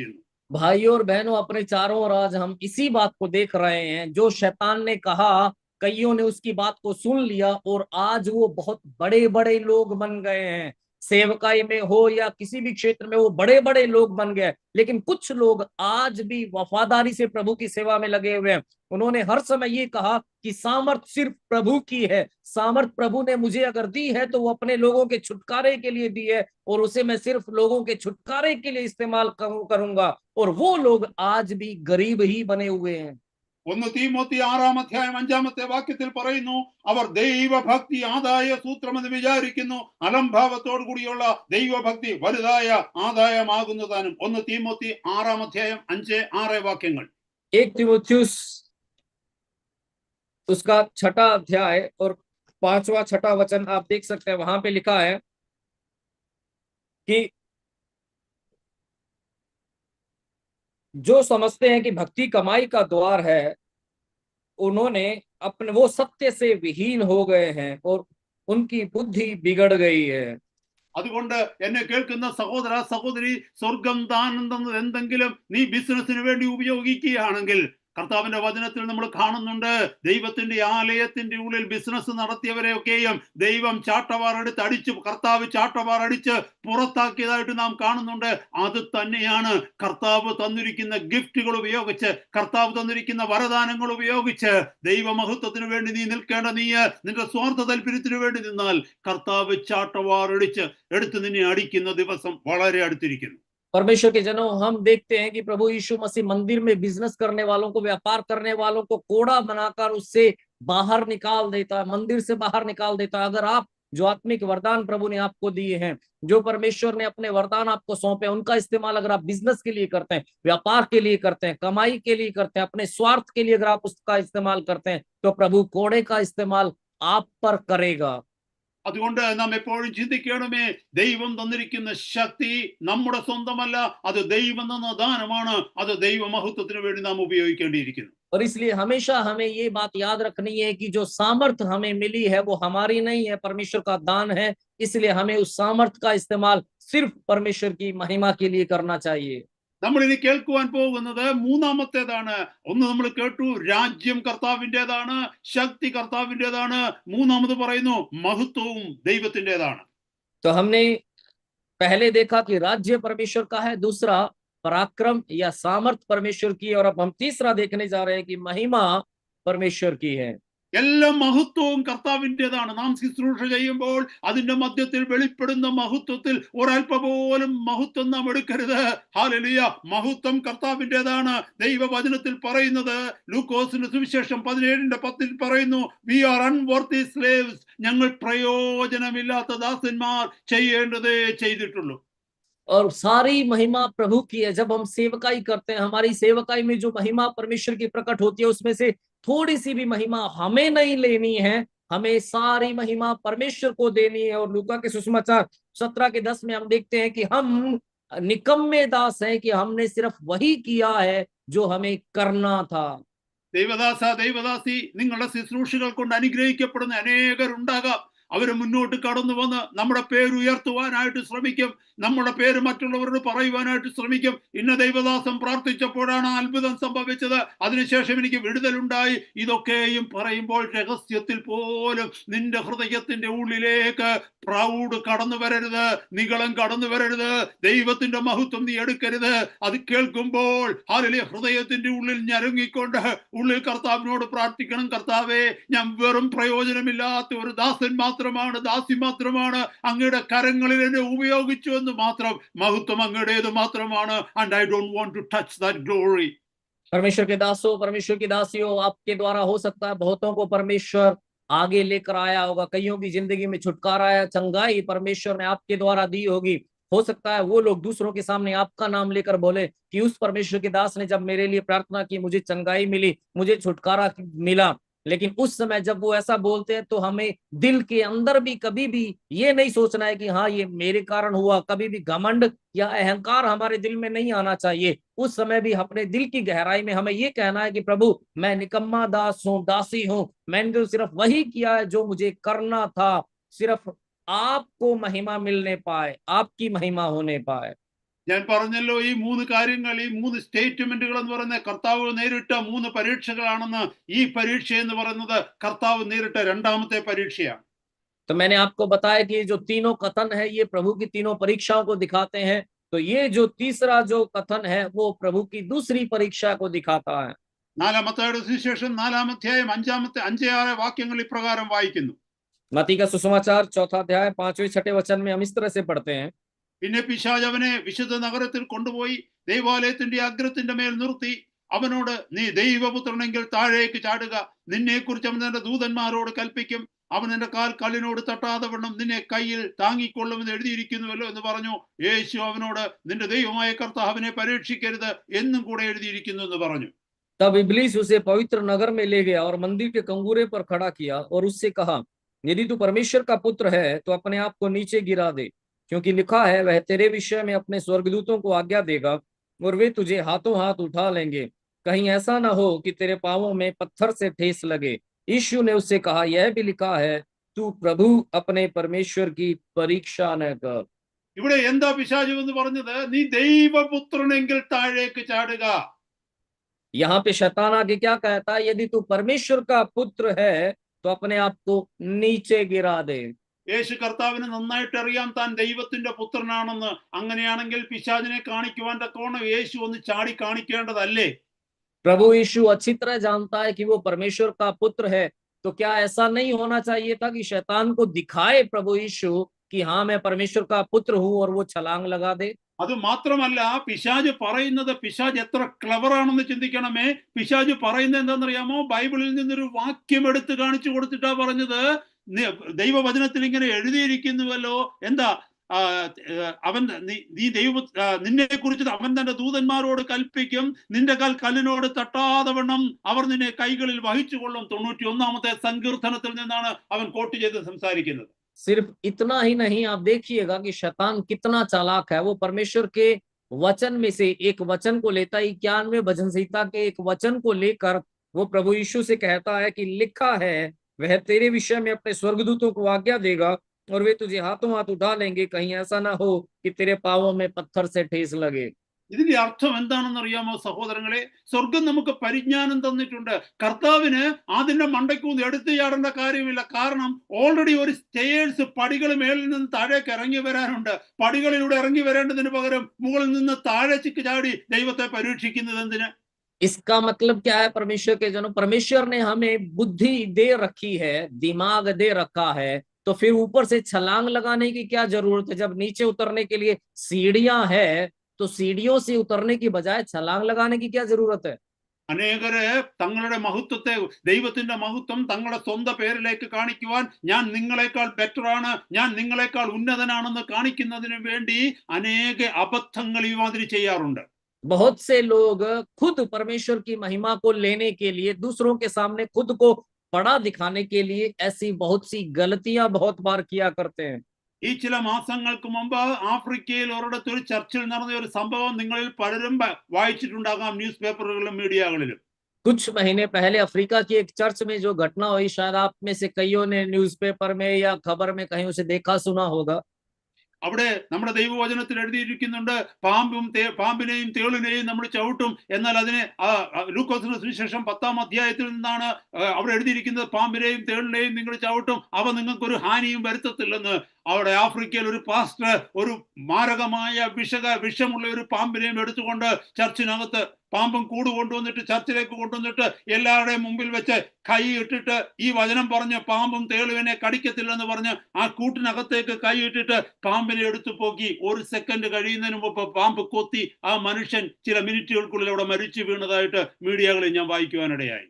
लूका का सुसमाचार 10वें अध्याय में हम पढ़ते हैं कि तुम सांपों और बिच्छुओं को कुचलोगे, उनसे तुम्हें किसी प्रकार की कोई हानि नहीं होगी। उस वचन को लेकर अफ्रीका की एक चर्च के पास्टर ने क्या किया, एक जहरीला सांप वो लेकर आया और इस वचन को बोलते हुए उसने उस सांप को उसके बक्से में से निकाला कि इससे मुझे कोई हानि नहीं होगी, तुम सांपों और बिच्छुओं को कुचलोगे। उसने उसको जब उठाया तो सांप ने उसको डस लिया और 1-2 मिनट के अंदर ही वो वहीं पे गिर के मर गया। और इस बात को मैंने मीडिया में देखा। എന്നെ കേൾക്കുന്ന സഹോദര, ഇത് നിങ്ങളിൽ പലരും ഒരുപക്ഷെ വായിച്ചിട്ടുണ്ടാകാം, കേട്ടിട്ടുണ്ടാകാം. ഇതെന്താ നമ്മളെ പഠിപ്പിക്കുന്നതെന്ന് അറിയാമോ? ദൈവത്തിന്റെ വചനത്തെ എടുത്ത് പരിജ്ഞാനമില്ലാതെ നമ്മൾ പ്രവർത്തിക്കരുത്. भाई और बहनों, शायद आपने भी इस बात को देखा या इसके बारे में सुना होगा। ये क्या है? परमेश्वर के वचन को लेकर निर्बुद्धि तरीके से, मूर्खतापूर्ण तरीके से उसका इस्तेमाल करना है। ഇതിന് വിശ്വാസമെന്നുമല്ല പറയുന്നത്, ഇത് വിശ്വാസമല്ല. പിന്നെയോ ഉള്ളിന്റെ ഉള്ളിൽ നിങ്ങളെക്കാൾ ബെറ്ററാണ് ഞാൻ, എന്നിൽ നിങ്ങൾക്കില്ലാത്ത ചില ശക്തികളുണ്ട് എന്ന് പറഞ്ഞ് നമ്മൾ സ്വയം മഹത്വമെടുക്കാൻ ശ്രമിക്കുകയാണ്. इसका नाम विश्वास नहीं है। असल में दिल की गहराई में हम दूसरों को ये दिखाना चाहते हैं कि मैं तुमसे बेहतर हूं, जो तुम्हारे पास नहीं है ऐसी ताकत मेरे पास में है। ये दूसरों के सामने हम दिखाने की कोशिश कर रहे हैं। ഈ അടുത്ത ദിവസം ഞാൻ 1-2 പേരെ പരിചയപ്പെടുവാനിടയായി. അവർ ജീവിതത്തിൽ ഒരിക്കലും മരുന്നെടുക്കാറില്ല. हाल ही में 1-2 लोगों से मेरा मिलना हुआ, वो कभी भी दवाई नहीं लेते। ഞാൻ ആരുടെയും വിശ്വാസത്തിനെതിരെ നിൽക്കുന്ന വ്യക്തിയല്ല. പക്ഷേ ഒരു വ്യക്തി യേശു കർത്താവിന്റെ പേരെടുത്ത്, യേശു കർത്താവിന്റെ നാമമെടുത്ത്, ദൈവവചനമെടുത്ത് അതിനെ കവർ ചെയ്യുവാനായിട്ട് ശ്രമിക്കുമ്പോൾ ഞാൻ വളരെ ശ്രദ്ധയോടെ അത് വീക്ഷിക്കാറുണ്ട്. मैं किसी के भी विश्वास के खिलाफ खड़ा नहीं होता, लेकिन अगर कोई व्यक्ति परमेश्वर के वचन से अपनी इस बात को ढांपने की कोशिश करता है तो मैं उसको बड़ी बारीकी से उस पर नजर रखता हूं। നിങ്ങളിന്ന് പറഞ്ഞ കർത്താവിന്റെ വചനത്തിൽ പറയുന്നു, രോഗിക്ക് വൈദ്യനെ കൊണ്ട് ആവശ്യമുണ്ടെന്ന് കർത്താവ് തന്നെ പറഞ്ഞു. आप खुद देखिए, प्रभु खुद ये वचन में कहता है कि वैद्यों की जरूरत बीमारों को है। മരുന്ന് കണ്ടുപിടിക്കുവാൻ മനുഷ്യന് ബുദ്ധി കൊടുത്തത് ആരാ? ദൈവമല്ലേ? दवाई की खोज करने की बुद्धि परमेश्वर ने ही तो मनुष्यों को दी। നിങ്ങളൊന്ന് നോക്കിക്കേ, എത്രയോ ഗ്യാരേജുകൾ നമ്മുടെ ചുറ്റുപാടുമുണ്ട്. ആ ഗ്യാരേജ് എന്തിനാ പണിഞ്ഞെന്നറിയാമോ? കാറുണ്ട്, മറ്റ് വണ്ടികളുണ്ട്. ആ വണ്ടികൾക്ക് റിപ്പയർ വരുമ്പോൾ തിരിച്ച് വണ്ടി ഉണ്ടാക്കിയിടത്തല്ല കൊണ്ട് കൊടുക്കുന്നത്, ആ റിപ്പയറിനെ കറക്റ്റ് ചെയ്ത് വീണ്ടും വണ്ടി നിരത്തിലൂടെ ഓടിക്കുവാൻ തക്കവണ്ണം ഗ്യാരേജുകൾ പണിയപ്പെട്ടിരിക്കുക. आप सोच कर देखिए, हमारे आसपास बहुत सारी कार की मरम्मत की दुकानें हैं। वो किस लिए हैं? क्योंकि कारें बहुत सारी हैं। अब कार जब चलती फिरती खराब होती है तो जिस कंपनी ने बनाया उस कंपनी में नहीं लेकर जाते हैं उसको मैकेनिक के पास में ले जाते हैं ताकि मैकेनिक उसकी मरम्मत करे। മരുന്നെന്ന് പറയുന്നത്, വൈദ്യനെന്ന് പറയുന്നത് 20-ാം നൂറ്റാണ്ടിൽ മാത്രം ഉണ്ടായതല്ല. മനുഷ്യൻ എന്നു മുതൽ ഉണ്ടായോ അന്നു മുതൽ മനുഷ്യന് അസുഖങ്ങളുണ്ട്. കാരണം ആദം പാപം ചെയ്തതിനു ശേഷം അവന്റെ ഉള്ളിലേക്ക് പാപം കടന്നു വന്നു കഴിഞ്ഞപ്പോൾ ശരീരം ഡീക്കേ ചെയ്യാനായിട്ട് തുടങ്ങി, ശരീരം ബലക്ഷയമാകുവാനായിട്ട് തുടങ്ങി, മരണം അവനിലേക്ക് ആധിപത്യമായി കൊണ്ടുവന്നു. അത് രോഗത്തിന്റെ ഭാവത്തിൽ, ബലഹീനതയുടെ ഭാവത്തിൽ മനുഷ്യന്റെ ശരീരത്തിലേക്ക് കടന്നു. അതിനെ അതിജീവിക്കുവാൻ തക്കവണ്ണം ദൈവം താൽക്കാലികമായിട്ട് എന്ത് ചെയ്തു? മരുന്ന് കണ്ടുപിടിക്കുവാൻ മനുഷ്യന് ബുദ്ധി കൊടുത്തു, അതിനെ പ്രാക്ടീസ് ചെയ്യുവാൻ മനുഷ്യരെ എഴുന്നേൽപ്പിച്ചു. അങ്ങനെയാണ് പിൽക്കാലത്ത് ഇന്ന് ഹോസ്പിറ്റലുകളും ഡോക്ടേഴ്സും സയൻസും സയന്റിഫിക് മെഡിസിൻസും ഒക്കെ നമ്മുടെ ചുറ്റുപാടും ഉണ്ടായത്. वैद्य हो या दवाइयां हो, ये सिर्फ 20वीं सदी में ही इनकी खोज नहीं की गई है। जब से इंसान था, आदम ने जब पाप किया उसके बाद उसके अंदर पाप समाया, उस पाप के द्वारा उसके शरीर के अंदर मौत का राज आया और कमजोरी उसके शरीर में आने लगी, बीमारियां उसके शरीर में आने लगी। तो परमेश्वर ने तात्कालिक रूप से उसके इलाज के लिए दवाई खोजने की बुद्धि मनुष्य को दी। और इसी चीज को हम देखते हैं कि आगे चल चल के आज इसी तरह से वो दवाइयां, विज्ञान इस तरह से इतना विकसित हो पाया, अस्पताल विकसित हो पाए हैं। അപ്പോസ്തലനായ പൗലോസ് തീമോത്തിയോട് പറയുന്നുണ്ട്, നിന്റെ വയറിന്റെ അജീർണ നിമിത്തം വീഞ്ഞ് അല്പാൽപ്പം സേവിക്കണമെന്ന്. അത് മരുന്നായിട്ടാണ് ദൈവത്തിന്റെ ദാസൻ സജസ്റ്റ് ചെയ്തത്. प्रेरित पौलुस तीमुथियुस से ये कहता है कि तेरे पेट की खराबी के कारण कभी कभी बीच बीच में थोड़ा थोड़ा दाखरस पिया कर। वो दवाई के रूप में उसको लेने के लिए कहता है। സുഖമില്ലാതെ ശരീരം തളർന്ന് രോഗമായി കിടക്കുന്ന ഒരു വ്യക്തി പറയുകയാണെന്ന് വെച്ചോ, ഞാൻ മരുന്നെടുക്കുന്നില്ല, ദൈവം എന്നെ സൗഖ്യമാക്കിയാൽ മതിയെന്ന് പറഞ്ഞാൽ ദൈവം പറയുകയാണ്, മോനെ നിനക്ക് വേണ്ടി മരുന്ന് ഞാൻ ഇവിടെ വെച്ചിട്ടുണ്ട്, നീ അതേലെ ഒരു 2 മരുന്നെടുത്ത് വായിലേക്ക് ഇട്ടിട്ട് 2 ടാബ്ലറ്റ് എടുത്ത് വായിലേക്ക് ഇട്ടിട്ട് വെള്ളം കുടിക്കുക, നിന്റെ രോഗത്തിന് സൗഖ്യം വരുമെന്ന് പറയുമ്പോൾ അത് കേൾക്കുവാൻ കഴിയത്തില്ലെങ്കിൽ അവൻ മരിച്ചാൽ ദൈവത്തെ കുറ്റം പറഞ്ഞിട്ട് കാര്യമുണ്ടോ? मान लो कोई व्यक्ति बीमार है, बिस्तर पे पड़ा, वो कह रहा है कि मैं दवाई नहीं लूंगा। ये सुनकर परमेश्वर क्या कह रहा है कि बेटा मैंने तेरे लिए दवाइयां उपलब्ध करवा रखी हैं, वो 2 दवाइयों को ले, थोड़ा पानी पी, तू ठीक हो जाएगा। अगर वो इस बात को नहीं मान रहा और उसी हालत में मर जाता है तो परमेश्वर पर इल्जाम लगाने का क्या मतलब है? ഞാൻ ആരുടെയും വിശ്വാസത്തെ ചോദ്യം ചെയ്യുന്നയാളല്ല, എങ്കിലും ഞാനൊരു ചോദ്യം ചോദിക്കട്ടെ, ഒരു കാര്യം പറയട്ടെ. ഇങ്ങനെ മരുന്നെടുക്കാതെ സൗഖ്യം കിട്ടിയെന്ന് പറയുന്നവർ രഹസ്യമായിട്ട് അത് വെക്കത്തില്ല, 10 പേരോട് പറഞ്ഞുകൊണ്ട് തന്നെ നടക്കും. ഇന്ന് വരെ ഞാൻ മരുന്നെടുത്തിട്ടില്ല, എന്റെ ദൈവമാണ് എന്നെ സൗഖ്യമാക്കുന്നത്. ഇന്ന് വരെ ഞാൻ inverted comma I haven't taken medicine until now. ഞാൻ എന്നിൽ നിങ്ങൾക്കില്ലാത്ത വിശ്വാസമുണ്ട്, എന്നിൽ നിങ്ങൾക്കില്ലാത്ത ശക്തിയുണ്ട്. ഞാൻ നിങ്ങൾ അറിഞ്ഞതിനേക്കാൾ കൂടുതൽ ദൈവത്തെ അറിഞ്ഞിട്ടുണ്ട്. അതുകൊണ്ടാണ് ഞാൻ മരുന്നെടുക്കാതെ എന്റെ വിശ്വാസത്തിൽ നിലനിൽക്കുന്നത്. ആരാ സഹോദരങ്ങളെ മഹത്വം എടുക്കുന്നത്? ഈ ഞാനാണോ അതോ ദൈവമാണോ? मैं किसी के विश्वास पर सवाल खड़ा करने वाला व्यक्ति नहीं हूं, पर आप सोच के देखिएगा कि मैंने आज तक कभी ऐसे व्यक्ति को नहीं देखा जो कभी भी दवाई नहीं लेता और वो इस बात को किसी को बताता ना हो, अपने तक सीमित रखता हो। ऐसा एक भी आदमी मैंने आज तक नहीं देखा। वो सबके सामने बताते हैं कि मैंने आज तक दवाई नहीं ली है, मैंने आज तक दवाई नहीं ली है, हमेशा परमेश्वर मुझे चंगा करता है, ठीक करता है। मेरे अंदर वो क्या कर रहे हैं? वो दिखा रहे हैं कि मेरे अंदर ऐसा विश्वास है जो आपके अंदर नहीं है, मेरे अंदर इतनी ताकत है जो आपके अंदर नहीं है, मैंने परमेश्वर को इतना ज्यादा जाना है जितना आप नहीं जानते हैं, इसीलिए मैं दवाई नहीं लेता हूं। तो आप देखिए यहाँ पे मैं महिमा किसको मिल रही है? महिमा यहाँ पे യേശു കർത്താവിന് വേണമെങ്കിൽ പറയാമായിരുന്നു, പിശാചെ നീ പറഞ്ഞല്ലോ ഞാൻ ദൈവപുത്രനാണെന്ന്, ഞാനിപ്പോ ചാടി കാണിക്കാം, എന്നിട്ട് ദൈവപുത്രനാണെന്ന് ഞാൻ പ്രൂവ് ചെയ്യാം. പക്ഷെ കർത്താവ് അത് ചെയ്തില്ല. കർത്താവ് പറഞ്ഞു എന്തുവെന്നറിയാമോ? അവിടെ പറയുന്നു, നിന്റെ ദൈവമായ കർത്താവിനെ പരീക്ഷിക്കരുത്. Don't tempt your God. നിന്റെ ദൈവമായ കർത്താവിനെ പരീക്ഷിക്കരുതെന്ന് പറഞ്ഞാൽ നിനക്ക് സ്റ്റേഴ്സ് പണി വെച്ചിട്ടുണ്ട്, എന്നിട്ട് നീ എടുത്തിയാടി കാലും കൈ ഓടിച്ചിട്ട് ദൈവത്തെ പരീക്ഷിക്കരുത് എന്നാണ് അതിന്റെ അർത്ഥം. और प्रभु यीशु अगर चाहता तो शैतान को ये कह सकता था कि शैतान तू पूछ रहा ना कि मैं परमेश्वर का पुत्र हूं कि नहीं, तू ले देख मैं दिखाता हूं तुझे। और वो कूद के दिखा सकता था, साबित कर सकता था कि मैं परमेश्वर का पुत्र हूं। लेकिन प्रभु ऐसा नहीं करता है। वो क्या कहता है? वो कहता है लिखा है कि तू अपने प्रभु अपने परमेश्वर की परीक्षा न कर। और परीक्षा करने का क्या मतलब है? प्रभु से ये कह रहा है कि सीढ़ियां बनी हुई है, मैं सीढ़ियों से उतर के आ सकता हूँ, ऊपर से छलांग लगा के हाथ पैर तुड़वा के परमेश्वर की परीक्षा करने का कोई मतलब नहीं है। അതുകൊണ്ട് എന്നെ കേൾക്കുന്ന സഹോദരങ്ങളെ, ഈ വചനം നിങ്ങൾക്ക് മനസ്സിലായി കാണുമെന്ന് ഞാൻ വിശ്വസിക്കുകയാണ്.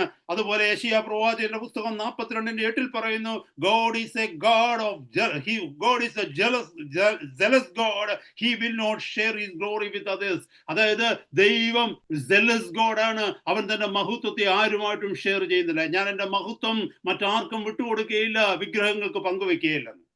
और मुझे लगता है भाई और बहनों, ये वचन आपको समझ में आ रहा है। इसी तरह से यशाया 42:8 में लिखा है कि मैं यहोवा हूँ, मेरा नाम यही है, अपनी महिमा मैं दूसरों को न दूंगा, और जो स्तुति मेरे योग्य है वह खुदी हुई मूर्तों को न दूंगा। അടുത്ത 5 മിനിറ്റിനുള്ളിൽ ദൈവവചനം നിർത്തുവാനായിട്ട് ഞാൻ ആഗ്രഹിക്കുന്നു. अगले 5 मिनट में भविष्य के वचन को मैं समाप्त करना चाहता हूँ। ഇവിടെയൊക്കെ കാണുന്നത് ഇതാണ്, ചെറിയ ചെറിയ കാര്യങ്ങൾ ചെയ്ത് നമ്മൾ മറ്റുള്ളവരെക്കാൾ വലിയവനെന്ന് സ്വയം ഉയർത്തുകയാണ്. മറ്റുള്ളവർക്കില്ലാത്ത പലതും എനിക്കുണ്ട് എന്ന് പറഞ്ഞ് മഹത്വം നമ്മൾ എടുക്കുവാൻ ശ്രമിക്കുകയാണ്. यहाँ हम देख सकते हैं कि छोटे छोटे काम करके हम खुद को दूसरों से बड़ा साबित करने की कोशिश कर रहे हैं। हम दूसरों के सामने ये दिखाकर कि दूसरों के अंदर जो नहीं है वो मेरे अंदर है, हम खुद महिमा लेने की कोशिश कर रहे हैं। സ്വയം നമ്മൾ ചിന്തിക്കുകയാണ്, മറ്റുള്ളവർ പാടുന്നതിനേക്കാൾ കൂടുതൽ എനിക്ക് നന്നായിട്ട് പാടാനറിയാം, മറ്റുള്ളവർ പ്രസംഗിക്കുന്നതിനേക്കാൾ അധികം നന്നായിട്ട് ഞാൻ പ്രസംഗിക്കും, മറ്റുള്ളവർ പ്രാർത്ഥിക്കുന്നതിനേക്കാൾ നന്നായിട്ട് ഞാൻ പ്രാർത്ഥിക്കും. ഇവിടെയൊക്കെയും സഹോദര സഹോദരി നമ്മൾ മഹത്വം എടുക്കുവാനായിട്ട് ശ്രമിക്കുകയാണ്. मैं खुद सोच रहा हूँ कि मैं दूसरों से अच्छा गीत गाता हूँ, मैं दूसरों से अच्छा प्रचार करना जानता हूँ, मैं दूसरों से ज्यादा प्रार्थना करता हूँ। तो भाई और बहन, यहाँ हम क्या कर रहे हैं? हम खुद महिमा लेने की कोशिश कर रहे हैं, खुद को बड़ा दिखाने की कोशिश कर रहे हैं। ഒരു നല്ല ദൈവദാസി എന്താണ് ചെയ്യുന്നതെന്നറിയാമോ? കർത്താവിന്റെ നാമത്തിന് വേണ്ടി എത്ര വലിയ പ്രവൃത്തി ചെയ്താലും, എത്ര ശ്രേഷ്ഠ പ്രവൃത്തി ചെയ്താലും, എവിടെയൊക്കെ ദൈവം തന്നെ ശക്തമായി ഉപയോഗിച്ചാലും, ആരുടെയൊക്കെ മുമ്പിൽ അത്ഭുത വിഷയമായി നമ്മളെ തീർത്താലും ശരി, അത് അവിടെ വെച്ച് തന്നെ മറക്കുവാനായിട്ട് ദൈവത്തോട് ചോദിക്കും. മറന്നിട്ട് അടുത്തതിന് വേണ്ടി മുന്നോട്ട് പോകും. And he lives as if he has never served the God. एक अच्छा परमेश्वर का दास, एक अच्छी परमेश्वर की दासी कैसी होती है आपको पता है? उसने चाहे प्रभु के लिए कितने भी बड़े बड़े काम क्यों न किए हो, चाहे प्रभु ने उसको कितनी भी ज्यादा सामर्थ के साथ इस्तेमाल क्यों न किया हो, चाहे कितने भी बड़े बड़े लोगों के लिए सेवकाई करने के लिए प्रभु ने उसको इस्तेमाल क्यों न किया हो, वो क्या कहता है? प्रभु से कहता है कि प्रभु मैं इस बात को भूल जाऊं, जो कुछ उसने किया है वो उसको भूल कर आगे प्रभु जो करवाना चाहता है उसकी ओर आगे बढ़ने के लिए तैयार होता है। वो ऐसी जिंदगी जीता है जैसे कि उसने अभी तक प्रभु के लिए कुछ नहीं किया है। ദൈവദാസന്മാരെ നിഗളിക്കാതിരിക്കുവാനുള്ള ഒരു ടെക്നിക്ക് ഞാൻ നിങ്ങൾക്ക് പറഞ്ഞു തരട്ടെ.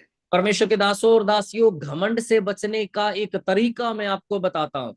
എന്നും രാവിലെ എഴുന്നേൽക്കുമ്പോൾ ഇത്രയും ഓർക്കുക, ഞാൻ ഇതുവരെയും കർത്താവിന് വേണ്ടി ഒന്നും ചെയ്തില്ല, ഇന്നെങ്കിലും എനിക്ക് എന്തെങ്കിലും ചെയ്യാൻ കഴിയണേ എന്ന് हर പ്രാർത്ഥിക്കുക. दिन सुबह जब आप उठते हैं तो रोज ये याद करें कि अभी तक मैंने प्रभु के लिए कुछ नहीं किया है, कम से कम आज मुझे प्रभु के लिए कुछ करना है। അങ്ങനെ ചെയ്യുന്നുവെങ്കിൽ ജീവിതത്തിന്റെ അവസാനം വരെ താഴ്മയിൽ നമ്മളെന്ന് ജീവിക്കും. अगर आप ऐसा करेंगे तो जिंदगी के अंत तक आप नम्रता में जी पाएंगे। രണ്ട് തരത്തിലുള്ള ആളുകളെ ദൈവവചനം വിശേഷിപ്പിക്കുന്നു. परमेश्वर का वचन दो तरह के लोगों के बारे में बताता है। ഒരു വിഭാഗം ആളുകളെ നമ്മൾ മത്തായിയുടെ സുവിശേഷം 7-ാം അധ്യായം 22-23 വാക്യങ്ങളിൽ കാണാൻ പറ്റും. एक तरह के लोगों को हम मत्ती 7:22-23 में देख सकते हैं। അവരെന്തെല്ലാം കർത്താവിന്റെ നാമത്തിൽ ചെയ്തു അതൊക്കെയും എപ്പോഴും ഓർത്ത് ഡയറിക്കകത്തും എഴുതിയിട്ട് ഓർത്ത് നടക്കുന്ന ഒരു വിഭാഗം. वो ऐसे लोगों का झुंड है, जो कुछ उन्होंने प्रभु के नाम के लिए किया वो सब हमेशा याद करते रहते हैं, याद कर करके डायरी में लिख के घूमते रहते हैं। എവിടെയൊക്കെ പ്രസംഗിക്കുന്നു അവിടെയൊക്കെ അവരത് പറഞ്ഞുകൊണ്ട് നടക്കും. जहां जहां प्रचार करने का मौका मिलता है वहां वहां वो सारी बातें दोहराते रहते हैं कि मैंने ये किया है। അവരെ കുറിച്ചാണ് ഇവിടെ എഴുതിയിരിക്കുന്നത്, Lord we have prophesied, cast out devils and done wonderful works in your name. उनके बारे में लिखा है कि वो कहेंगे, हे प्रभु क्या हमने तेरे नाम से भविष्यवाणी नहीं की? क्या तेरे नाम से बहुत से आश्चर्य कर्म हमने नहीं किए? അവരുടെയൊക്കെ അവസാനങ്ങൾ നമ്മൾ കാണുന്നുണ്ട്. കാരണം അവരുടെ ജീവിതത്തിൽ വിശുദ്ധിയില്ല. കർത്താവിന് വേണ്ടി അവരിങ്ങനെ ചെയ്തു എന്ന് പറയുന്നതല്ലാതെ കർത്താവിന്റെ സന്നിധിയിൽ രഹസ്യമായി ക്രൂശെടുത്ത് ജീവിക്കുവാൻ അവർക്ക് കഴിയാത്തത് കൊണ്ട് അവരുടെ ജീവിതത്തിൽ വരുന്ന അവസാനത്തെ കുറിച്ച് പുറകോട്ടുള്ള താഴേക്കുള്ള വാക്യങ്ങൾ എഴുതിയിട്ടുണ്ട്. ഞാൻ അവിടെയൊക്കെ പോകുന്നില്ല. उनकी जिंदगी के अंत के बारे में आगे के वचनों में लिखा, उधर मैं नहीं जा रहा। वो सिर्फ ये कहते हैं कि मैंने प्रभु के लिए ये किया, मैंने प्रभु के लिए वो किया, पर उनकी जिंदगी में पवित्रता नहीं है, वो अपनी रहस्य की जिंदगी में, गुप्त जिंदगी में प्रभु के साथ वफादार नहीं रह पाए, और उसका अंत हम आगे के वचनों में देख पाते हैं। വേറൊരു വാക്യം ശ്രദ്ധയോടുകൂടി കേൾക്കണമേ. മത്തായിയുടെ സുവിശേഷം 25-ാം അധ്യായം 31 മുതൽ 40 വരെയുള്ള വാക്യങ്ങൾ വായിക്കണ്ട. एक और वचन मत्ती 25वां अध्याय 31 से 40 तक के वचन, उसको पढ़ने की जरूरत नहीं है। അവിടെ എഴുതിയിരിക്കുന്നു, കർത്താവിന്റെ അന്ത്യനാളുകളുടെ സമയത്ത് കർത്താവ് പ്രതിഫലം കൊടുക്കുന്ന നാളിൽ തന്റെ വലത്തുഭാഗത്തുള്ളവരോട് പറഞ്ഞു, എന്റെ പിതാവിനാൽ അനുഗ്രഹിക്കപ്പെട്ടവരെ, കർത്താവ് ലോകസ്ഥാപനത്തിന് മുമ്പേ ഒരുക്കിയിരിക്കുന്ന മഹത്വത്തിലേക്ക് കടന്നു വരുവിൻ. അങ്ങനെ പറഞ്ഞ് താഴേക്ക് വരുമ്പോൾ അവിടെ എഴുതിയിരിക്കുന്നു, എനിക്ക് വിശന്നു, നിങ്ങൾ എനിക്ക് ഭക്ഷിപ്പാൻ തന്നു, ഞാൻ രോഗിയായിരുന്നു, നിങ്ങൾ എന്നെ കാണുവാൻ വന്നു, ഞാൻ തടവറയിലായിരുന്നു, നിങ്ങൾ എന്നെ വന്നു കണ്ടു. അങ്ങനെയൊക്കെ പറയുമ്പോൾ ഈ നല്ലവരായ ദൈവഭക്തർ പറയുന്നുണ്ട്, കർത്താവേ, എന്ന് ഞങ്ങൾ നിനക്ക് തിന്നുവാൻ തന്നു, എന്ന് നീ രോഗിയായിരുന്നപ്പോൾ കാണാൻ വന്നു, എന്ന് നീ തടവറയിലായിരുന്നപ്പോൾ ഞങ്ങൾ വന്നു കണ്ടു എന്ന് ചോദിക്കുന്ന ഒരു ഭാഗം നമ്മളവിടെ വായിക്കുന്നുണ്ട്. और यहाँ पर हम अंतिम न्याय के बारे में देखते हैं, दाहिनी ओर खड़े हुए लोगों से प्रभु ये कह रहा है कि हे मेरे पिता के धन्य लोगों, तुम्हारे लिए अनादिकाल से तैयार किए गए उस परमेश्वर के राज्य में प्रवेश करो। और उस समय आगे प्रभु उनसे कहता है कि मैं भूखा था, तुमने मुझे खाने को दिया, मैं प्यासा था, तुमने मुझे पीने को दिया, तुमने मुझे वस्त्र पहनाए, मैं बीमार था, तुम मुझसे मिलने आए, मैं बंदीगृह में था, तुम मुझसे मिलने के लिए आए, तुमने मेरी सुधि ली। लेकिन ये लोग पूछते हैं कि प्रभु, कब हमने तुझे भूखा देखा और खिलाया, कब हमने तुझे निर्वस्त्र देखा और वस्त्र पहनाए, कब हमने तुझे बीमार देखा या बंदीगृह में देखा और तुझसे मिलने आए। അത് നമ്മളെ പഠിപ്പിക്കുന്ന ഒരു സ്വഭാവമാണ്, അവർ രോഗികളെ കണ്ടിട്ടത് അന്നേരമേ മറന്നു, അവർ മറ്റുള്ളവർക്ക് വേണ്ടി പ്രാർത്ഥിച്ചിട്ട് അന്നേരമേ മറന്നു, ചിലരെ തടവറയിലും ജയിലിലും പോയി കണ്ടിട്ട് ആശ്വസിപ്പിച്ചിട്ട് അവർ അന്നേരമേ മറന്നു, ഒന്നും തന്നെ അവർ തങ്ങളുടെ ഓർമ്മയിൽ വെച്ചിരുന്നില്ല. കർത്താവ് പറഞ്ഞപ്പോ കർത്താവിനോട് ചോദിക്കുക, അത് എപ്പോഴാണ് ഞങ്ങൾ ഇതൊക്കെ ചെയ്തത്? ये हमें उनकी इस आदत को दिखाता है कि वो एक बीमार से मिलने गए, उसके बाद वो उस बात को भूल गए, किसी बंदीगृह में किसी से मिलने गए, उस बात को वहीं पे वो भूल गए, जो कुछ भी उन्होंने किया प्रभु की खातिर उस बात को वो भूल गए, कभी भी उन्होंने अपने याददाश्त में उसे नहीं रखा। इसीलिए वो प्रभु से पूछ रहे हैं कि प्रभु, ये सब हमने कब किया? I want to follow such kind of people. मैं ऐसे लोगों के पीछे चलना चाहता हूं, उनका अनुसरण करना चाहता हूं। ഈ വിഷയങ്ങളെ കുറിച്ചൊക്കെ ഒത്തിരി പറയണമെന്നുണ്ട്, പക്ഷെ ഞാൻ ഇവിടെ നിർത്തുകയാണ്. इन बातों के बारे में बहुत कुछ कहने का मन है, पर मैं यहाँ पर रोक रहा हूँ। നമ്മൾ പറഞ്ഞു നിർത്തുകയാണ്. For thine is the kingdom and the power and the glory forever. Amen. और हम ये कहकर समाप्त कर रहे हैं कि राज्य, पराक्रम और महिमा सदा तेरे ही है। आमेन। അവിടെ സദാ എന്നൊരു വാക്കുണ്ട്, ഫോർ എവർ എന്നുള്ള വാക്ക്. वहां सदा ये शब्द दिया गया है। That means forever. ഇന്ന് മാത്രമല്ല, എന്നേക്കും കർത്താവിൻ്റെതാണ് ഈ മഹത്വം മുഴുവനും. इसका मतलब है कि सिर्फ आज के लिए नहीं, हमेशा हमेशा के लिए, सदा सर्वदा के लिए महिमा सिर्फ परमेश्वर की है। ജോനാഥൻ എഡ്വേർഡ് എന്ന് പറയുന്ന ഒരു ദൈവത്തിന്റെ ദാസൻ പ്രാർത്ഥിച്ച ഒരു പ്രാർത്ഥന ഇങ്ങനെയുണ്ട്. जोनाथन एडवर्ड नाम के एक परमेश्वर के दास ने इस तरह से एक प्रार्थना की, Lord stamp eternity on my eyeballs, എന്റെ കണ്ണിന്റെ കൃഷ്ണമണിയിൽ നിത്യത എന്നൊന്ന് എഴുതി തരണമേ. प्रभु अनंत जीवन की छाप को मेरी आंखों की पुतली पर छाप दे, उसकी मोहर लगा दे। എന്ന് പറഞ്ഞാൽ ഞാൻ കണ്ണു തുറക്കുമ്പോൾ ഞാൻ ആദ്യം കാണേണ്ടത് അനന്ത യുഗം അല്ലെങ്കിൽ അനന്ത ജീവൻ, നിത്യജീവൻ എന്നുള്ളത് കാണണം. അത് മാത്രമല്ല, ലോകത്തിലുള്ള ഏതെങ്കിലും കണ്ടു മോഹിക്കുമ്പോൾ അതെന്റെ മുന്നിൽ ആദ്യം വരേണ്ടത് എന്റെ നിത്യതയെ കുറിച്ചുള്ള ഓർമ്മയായിരിക്കണം. यानी जब भी मैं अपनी आंख खोलूं तो मुझे सिर्फ अनंत जीवन नजर आने पाए, और जब भी दुनिया की किसी चीज को देखकर उसके लालच या उसकी लालसा में मैं पढ़ने लगूं तो मुझे सबसे पहले अनंत जीवन नजर आने पाए। ടി സ്റ്റഡ് എന്ന് പറയുന്ന ഒരു ദൈവദാസൻ ഇങ്ങനെ പാടി, there is only one life that will soon pass, what is done for Christ that alone shall last. ഒരേ ഒരു ജീവിതം മാത്രമേ ഉള്ളൂ, അത് പെട്ടെന്ന് പോകും. വാഴ്ത്തപ്പെട്ട കർത്താവിന് വേണ്ടി നീ എന്തെങ്കിലും ചെയ്തെങ്കിൽ അത് മാത്രം നിത്യതയിൽ നിലനിൽക്കും. सी.टी. स्टड नाम के एक परमेश्वर के दास ने इस तरह से गीत गाया कि एक ही जिंदगी है जो जल्द बीत जाएगी, हमारे प्रभु के लिए जो कुछ आपने किया है केवल वही सदा के लिए स्थिर रहेगा। നമുക്ക് നമ്മുടെ തലകളെ കർത്താവിന്റെ സന്നിധിയിൽ വണക്കാം. हम अपने सिरों को प्रभु के सामने झुकाएंगे। പരിശുദ്ധ കർത്താവേ, ഇന്ന് നല്ല സമയത്തിനായിട്ട് സ്തോത്രം. ഞങ്ങളുടെ തിരുവചനം പ്രസംഗിക്കുവാനുള്ള കൃപയാടി ഞങ്ങൾക്ക് തന്നതിനായിട്ട് സ്തോത്രം. ഞങ്ങളുടെ ജനത്തിന്റെ ഹൃദയത്തോട് കർത്താവ് ഇടപെടണമേ. ഈ കേട്ട വചനങ്ങളൊന്നും മറന്നു പോകാതെ വണ്ണം ആ വചനത്തെ ഭയത്തോടെ വിറയലോടെ ഹൃദയത്തിൽ സ്വീകരിച്ച് ജീവിപ്പാൻ ഓരോരുത്തർക്കും കൃപ ചെയ്താട്ടെ. കഴിഞ്ഞ സ്റ്റഡികളിൽ പ്രാർത്ഥനയെക്കുറിച്ച് പഠിക്കുവാൻ തക്കണം ഇത്രയും ക്ലാസ്സുകൾ കണ്ടക്ട് ചെയ്യുവാൻ അടിയങ്ങളെ സഹായിച്ചതിനായിട്ട് നന്ദിയോടെ സ്തോത്രം. അങ്ങയുടെ ജനത്തിന് മാത്രമല്ല, അവരിൽ പലരും നയിക്കുന്ന സഭകൾക്കും അത് അനുഗ്രഹമായി തീരുവാൻ സ്വർഗം സഹായിക്കണമേ എന്ന് പ്രാർത്ഥിക്കുന്നു. ഇതിനൊക്കെ മുഖാന്തരമൊരുക്കുന്ന ദൈവത്തിന്റെ ദാസന്മാർക്കായി സ്തോത്രം. കുടുംബമായി ശുശ്രൂഷകളായവരെയും അനുഗ്രഹിക്കുമാറാകണമേ എന്ന് പ്രാർത്ഥിക്കുന്നു. അടിയനോടുകൂടെ കർത്താവ് ഇത് പരിഭാഷപ്പെടുത്തുവാൻ, ട്രാൻസ്ലേറ്റ് ചെയ്യുവാൻ അങ്ങയുടെ ശ്രേഷ്ഠദാസിനെയും കർത്താവ് ഉപയോഗിച്ചുകൊണ്ടിരിക്കുന്നതിനായിട്ട് സ്തോത്രം. അവിടുന്ന് പ്രതിഫലം കൊടുത്തു മാനിച്ചാൽ പ്രാർത്ഥന കേട്ട കൃപയ്ക്കായി സ്തോത്രം. യേശു കർത്താവിന്റെ പരിശുദ്ധ നാമത്തിൽ തന്നെ ആമേൻ. കർത്താവിന്റെ ദാസൻ പ്രാർത്ഥിച്ച് आशीर्वाद निर्णय। प्रभु हम आपका धन्यवाद करते हैं इस अच्छे समय के लिए। प्रभु आपकी उपस्थिति के लिए हम आपका धन्यवाद करते हैं। प्रभु आपके सामर्थ्य वचन के लिए प्रभु एक बार फिर से हम आपका धन्यवाद करते हैं। परमेश्वर धन्यवाद करते हैं खासतौर से आपके दास के लिए प्रभु। पिछले कई हफ्तों से लगातार परमेश्वर आपके वचन की गहराई में से परमेश्वर हमें वो लेकर चल रहे हैं। प्रभु हम आपका धन्यवाद करते हैं, आपने जो समर्पण उनकी जिंदगी में दिया है प्रभु। हम प्रार्थना करते हैं परमेश्वर अपने दास को और अधिक बहुत आयत से आप इस्तेमाल करें और अधिक अपने सामर्थ्य से, अपने अभिषेक से भरें। उनके परिवार को, उनकी सेवकाई को, उनके परमेश्वर नौकरी को प्रभु हम आपके हाथों में समर्पित करते हैं। सब में प्रभु आपकी उपस्थिति उनके साथ रहने पाए। और आज आए हुए सारे आपके परमेश्वर दास दासियों को, आपकी संतानों को हम आपके हाथों में समर्पित करते हैं प्रभु। आज का ये वचन हम में से हर एक की जिंदगी में प्रभु एक बड़ी आशीष का कारण बनने पाए, हमारी जिंदगी में एक बड़े बदलाव का कारण बनने पाए प्रभु। महिमा, आदर और जलाल वो केवल आपका है प्रभु जी। हम परमेश्वर उसमें से कभी भी छीनने की या चुराने की कोशिश न करने पाए प्रभु जी। सारा आदर, सारी महिमा हम हर समय केवल आपको देने पाए। उठते बैठते, सोते जागते हमारे दिल और दिमाग में केवल यही बात रहे कि राज्य प्रभु आपका है, पराक्रम या सामर्थ केवल आपकी है प्रभु, और महिमा सिर्फ आपकी है परमेश्वर। इसी सोच के साथ अनंत जीवन को आगे देखते हुए प्रभु आगे बढ़ने में आप हम में से हर एक की मदद करें, सहायता करें प्रभु। सब लोगों के लिए धन्यवाद करते हैं प्रभु जी। इन वचनों के लिए एक बार फिर से आपका धन्यवाद।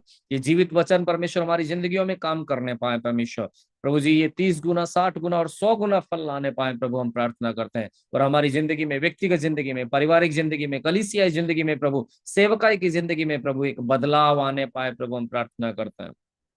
आप ऐसा करने जा रहे हैं, इसके लिए हम आपका धन्यवाद करते हैं प्रभु जी। सारी बातों के लिए धन्यवाद। आपने हमारी प्रार्थनाओं को सुना, उत्तर दिया, हम आपका धन्यवाद करते हैं। प्रभु यीशु मसीह के नाम से हम मांगते हैं, आमेन, आमेन। पास्टर जी बेनेडिक्शन भी। अब पिता परमेश्वर का प्रेम, पुत्र यीशु मसीह का अनुग्रह और पवित्र आत्मा की संगति और सहभागिता हम सब के साथ, खास तौर से वचन को हमारे बीच में लाने वाले परमेश्वर के दास के साथ में प्रभु यीशु मसीह के दोबारा आगमन तक होती रहे।